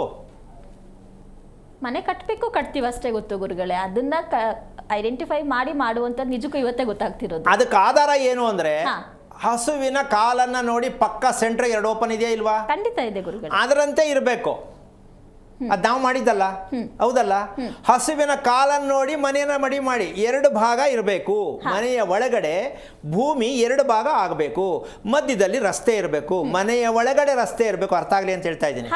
ಮನೆಯ ಒಳಗಡೆ ರಸ್ತೆ ಯಾರ ಮನೇಲಿದೆ ತೋರಿಸಿ. ರಸ್ತೆ ಅಂದ್ರೆ ಡಾಂಬರಾಕ್ಸಿ ಅಂತಲ್ಲ, ಓಡಾಡ್ತಕ್ಕಂತಹ ರೀತಿ ನೀತಿಗಳಿದೆಯಲ್ಲ, ಸಮರ್ಪಕವಾದ ಬಾಗಿಲಿದ್ದಾಗ ರಸ್ತೆ ಅದೇ ನಿರ್ಮಾಣ ಮಾಡ್ಕೊಳತ್ತೆ. ಸಮರ್ಪಕವಾದ ಬಾಗಿಲು ಯಾವುದು ಅಂತ ನಮ್ಮ ಜನಕ್ಕೆ ಗೊತ್ತಾಗ್ಬೇಕಲ್ಲ. ನಿಜಕ್ಕೂ ಇಲ್ಲ ಗುರುಗಳೇ, ಅದು ಯಾವುದು ಅನ್ನೋದ್ರ ಬಗ್ಗೆ ಮಾತಾಡೋಣ ಗುರುಗಳೇ. ಕಾಲರ್ ಇದ್ದಾರೆ. ಹಲೋ, ಯಾರ ಬಗ್ಗೆ ತಿಳ್ಕೊಬೇಕಿತ್ತು ನೀವು? ಓಕೆ, ಯಾರ ಬಗ್ಗೆ ತಿಳ್ಕೊಬೇಕಿತ್ತು ನೀವು? ಸರ್, ಟಿವಿ ವಾಲ್ಯೂಮ್ ಮ್ಯೂಟ್ ಮಾಡಿ ಮಾತಾಡಿ, ಇಲ್ಲ ಕರೆ ಕಟ್ ಆಗುತ್ತೆ. ಯಾರ ಬಗ್ಗೆ ತಿಳ್ಕೊಬೇಕಿತ್ತು? ಗುರುಗಳಿದ್ದಾರೆ, ಮಾತಾಡಿ ಸರ್. ಹಲೋ ಹಲೋ, ನಮಸ್ತೆ ಗುರುಜಿ. ನಾರಾಯಣ, ಹೇಳಿ.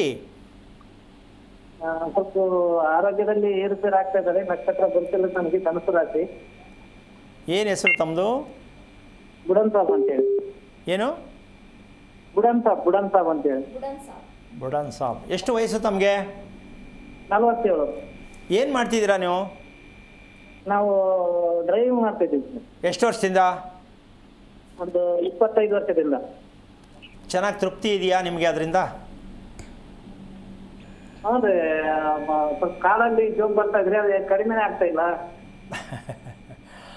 ಮಾಡ್ತಾ ಇದ್ದೀವಿ. ರಾತ್ರಿ ಎಷ್ಟೊತ್ತಿಗೆ ಮನೆಗೆ ಬರ್ತೀರಾ? ರಾತ್ರಿ ಸ್ವಲ್ಪ ಡ್ಯೂಟಿ ಇರ್ಲಿಲ್ಲ ಅಂತಂದ್ರೆ ಮನೆಯಲ್ಲೇ ಇರ್ತೀವಿ ಸರ್. ಮನೆಯಲ್ಲೇ ಇರ್ತೀವಿ. ನಾನು ಹೇಳಿದ್ದು ನೀವು ಹೊರಗಡೆ ಹೋದಾಗ ಎಷ್ಟೊತ್ತಿಗೆ ಬರ್ತೀರಾ ಅಂತ. ಹೊರಗಡೆ ಹೋದಾಗ ಮಾಮೂಲು 8:30 9 ಗಂಟೆ 11 ಆಗ್ಬೋದು ಒಂದೊಂದ್ಸಲ. ಆಗ್ಬೋದು. ಊಟ ಬಂದ್ಮೇಲೆ ಮಾಡೋದಾ? ಬಂದ್ಮೇಲೆ ಊಟ ಮಾಡೋದು. ಈಗ ಅಲ್ಲೇ ತಿಳ್ಕೊಳ್ಳಿ ನಿಮ್ದು ಆರೋಗ್ಯ ಎಲ್ಲಿದೆ ಅಂತ. ಯಾಕೆ ಅಂದರೆ ನಮಗೆ ದುಡಿಮೆ ಮುಖ್ಯ. ಯಾರಿಗೇ ಆಗಲಿ, ಇವರೇ ಎಲ್ಲ ಪ್ರಪಂಚದಲ್ಲಿ ಪ್ರತಿಯೊಬ್ಬರಿಗೂ ಬಂದು ದುಡಿಮೆ ಮುಖ್ಯ ಅಂತಾರೆ. ರಾತ್ರಿ ಇರೋದು ಏನಕ್ಕೆ? ಮಲ್ಗೋದಿಕ್ಕೆ. ರಾತ್ರಿ ಇರೋದು ಭಗವಂತ ಮಾಡೋದು ಮಲಕ್ಕೋ, ರೆಸ್ಟ್ ತಗೋ ಅಂತ. ನಾವು ರಾತ್ರಿ ದುಡಿದ್ರೆ ಏನಾಗುತ್ತೆ? ಕಾಲು ನೋವು, ಸಣ್ಣ ನೋವು, ಬೆನ್ನು ನೋವು, ಸೊಂಟ ನೋವು, ತಲೆ ನೋವು ಎಲ್ಲ ಅನುಭವಿಸ್ತೀರಾ. ಇದಕ್ಕೆ ಉತ್ತರ ಇಲ್ಲ, ಇದಕ್ಕೆ ಮೆಡಿಷನ್ ಇಲ್ಲ, ಅನುಭವಿಸಿ. ಇದಕ್ಕೆ ಶಾಸ್ತ್ರನೂ ಕೇಳಬೇಡಿ, ಏನೂ ಮಾಡಬೇಡಿ, ಯೋಚನೆನೂ ಮಾಡಬೇಡಿ. ನಾನು ಬದುಕಿರೋದೇ ದುಡಿಯೋಕ್ಕೆ ಅಂದಮೇಲೆ ಹಂಗಾಗಲ್ಲ. ನಾವು ದುಡಿಯೋದು ಒಂದು ಕ್ರಮ ಇರುತ್ತೆ. ಇಷ್ಟು ಗಂಟೆಗೆ ಮಲ್ಕೋಬೇಕು, ಇಷ್ಟು ಗಂಟೆಗೆ ದುಡಿಬೇಕು, ಅದಷ್ಟು ಮಾಡಿದ್ರೆ ಆರೋಗ್ಯ ಚೆನ್ನಾಗಿರುತ್ತೆ. ದಯವಿಟ್ಟು ಇದಕ್ಕೆ ಉತ್ತರ ಕೊಡಲಿಕ್ಕಾಗಲ್ಲ. ನೀವು ರಾತ್ರಿಯನ್ನು ಚೆನ್ನಾಗಿ ಬಳಸೋದು ಕಲ್ತ್ಕೊಳ್ಳಿ.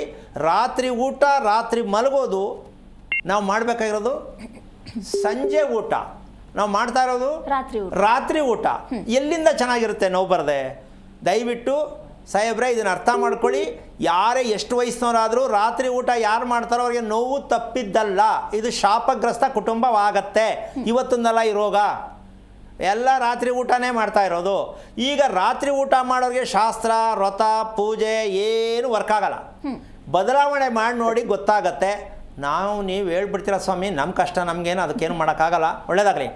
ಕರೆ ಮಾಡಿದ್ದಕ್ಕಾಗಿ ಧನ್ಯವಾದಗಳು ಸರ್. ಗುರುಗಳೇ, ಇನ್ನು ಸಮರ್ಪಕವಾದ ಬಾಗಿಲಿರಬೇಕು ಮನೆಯಲ್ಲಿ, ನೇರವಾಗಿ ನಡಿಗೆ ಇರಬೇಕಂತ ಹೇಳಿದೆ ಅಂತ ಮಾತಾಡ್ತಿದ್ವಿ, ಅದ್ರ ಮುಂದುವರಿಸಿ ಗುರುಗಳು. ಈ ಸಮರ್ಪಕವಾದ ಬಾಗಿಲು ಯಾಕಿರಬೇಕು, ಅದರಿಂದ ಉಪಯೋಗ ಏನು ಅಂತಕ್ಕಂಥ ಒಂದು ವಿಷಯ. ಅಡಿಗೆ ಮನೆಯನ್ನು ಅಗ್ನಿ ಮೂಲೆಯಲ್ಲೇ ಇರಬೇಕು ಅಂತ ಹೇಳ್ತೀವಿ. ಯಾಕೆ ಅಂದರೆ ಅಲ್ಲಿ ತಾಪಮಾನ, ಉಷ್ಣಾಂಶ ಜಾಸ್ತಿ ಇರುತ್ತೆ. ಶಾಸ್ತ್ರಬದ್ಧವಾಗಿ ಅಲ್ಲಿ ಅಡಿಗೆ ಮನೆ ಮಾಡಬೇಕು, ಬೆಂಕಿಯಲ್ಲಿ ಹಚ್ಚಬೇಕು ಅಂತ. ಅದೇ ಲೈನಲ್ಲಿ ಬೆಡ್ರೂಮು, ಮಾಸ್ಟರ್ ಬೆಡ್ರೂಮು ಸೌತ್ ವೆಸ್ಟಲ್ಲೇ ಇದ್ದರೆ ವಾಸ್ತು ಪ್ರಕಾರ ಒಳ್ಳೇದಂತೆ ಅಂತ ಹೇಳೋರು ಕೇಳೋರು ಮಾಡ್ತಾ ಇದ್ದಾರೆ. ಆದರೆ ದಿಕ್ಕನ್ನು ತಿಳ್ಕೊಂಡ್ರೋ ಸರಿ, ಆದರೆ ನಿರ್ಮಾಣ ಮಾಡ್ತಿರೋದು ಪೂರ್ಣ ಎಲ್ಲ ಉಲ್ಟಾ ಪಲ್ಟಾನೆ. ಅಡುಗೆ ಮನೆಗೆ ಒಂದು ಜಾಯಿಂಟು, ಇನ್ನೊಂದು ಪೋರ್ಷನ್ನು, ಬೆಡ್ರೂಮ್ಗೆ ಇನ್ನೊಂದು ಪೋರ್ಷನ್ ಜಾಯಿಂಟು. ಯಾರ ಮನೆಯಲ್ಲಾರು ನೋಡ್ಕೊಳ್ಳಿ, ಅಡುಗೆ ಮನೆಗೆ ಬೆಡ್ರೂಮ್ಗೆ ಜಂಟಿ ಇಲ್ಲದ ಮನೆ ಒಳಗಡೆ ಇದೆಯಾ ನೋಡ್ಕೊಳ್ಳಿ ಯಾರಾದರೂ.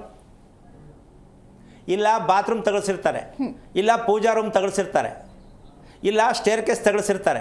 ಹೌದಾ? ಇಲ್ಲಿ ಅಡುಗೆ ಮನೆಗೂ ಹಂಗೆ ಒಂದು ಗೋಡೆ ಹಾಕೊಂಡಿರ್ತಾರೆ. ಅಂದರೆ ನೀವು ಅಗ್ನಿ ಮೂಲೆ, ನೈಋತ್ಯ ಮೂಲೆ ತಿಳ್ಕೊಂಡಂಥ ಬುದ್ಧಿವಂತರುಗಳಿಗೆ ನಾನು ಕೇಳ್ತೀನಿ, ಆ ಮಲಗ್ತಕ್ಕಂಥ ಜಾಗದಲ್ಲಿ ಅಡುಗೆ ಮನೆ ಆಮೇಲೆ ಮಾತಾಡೋಣ.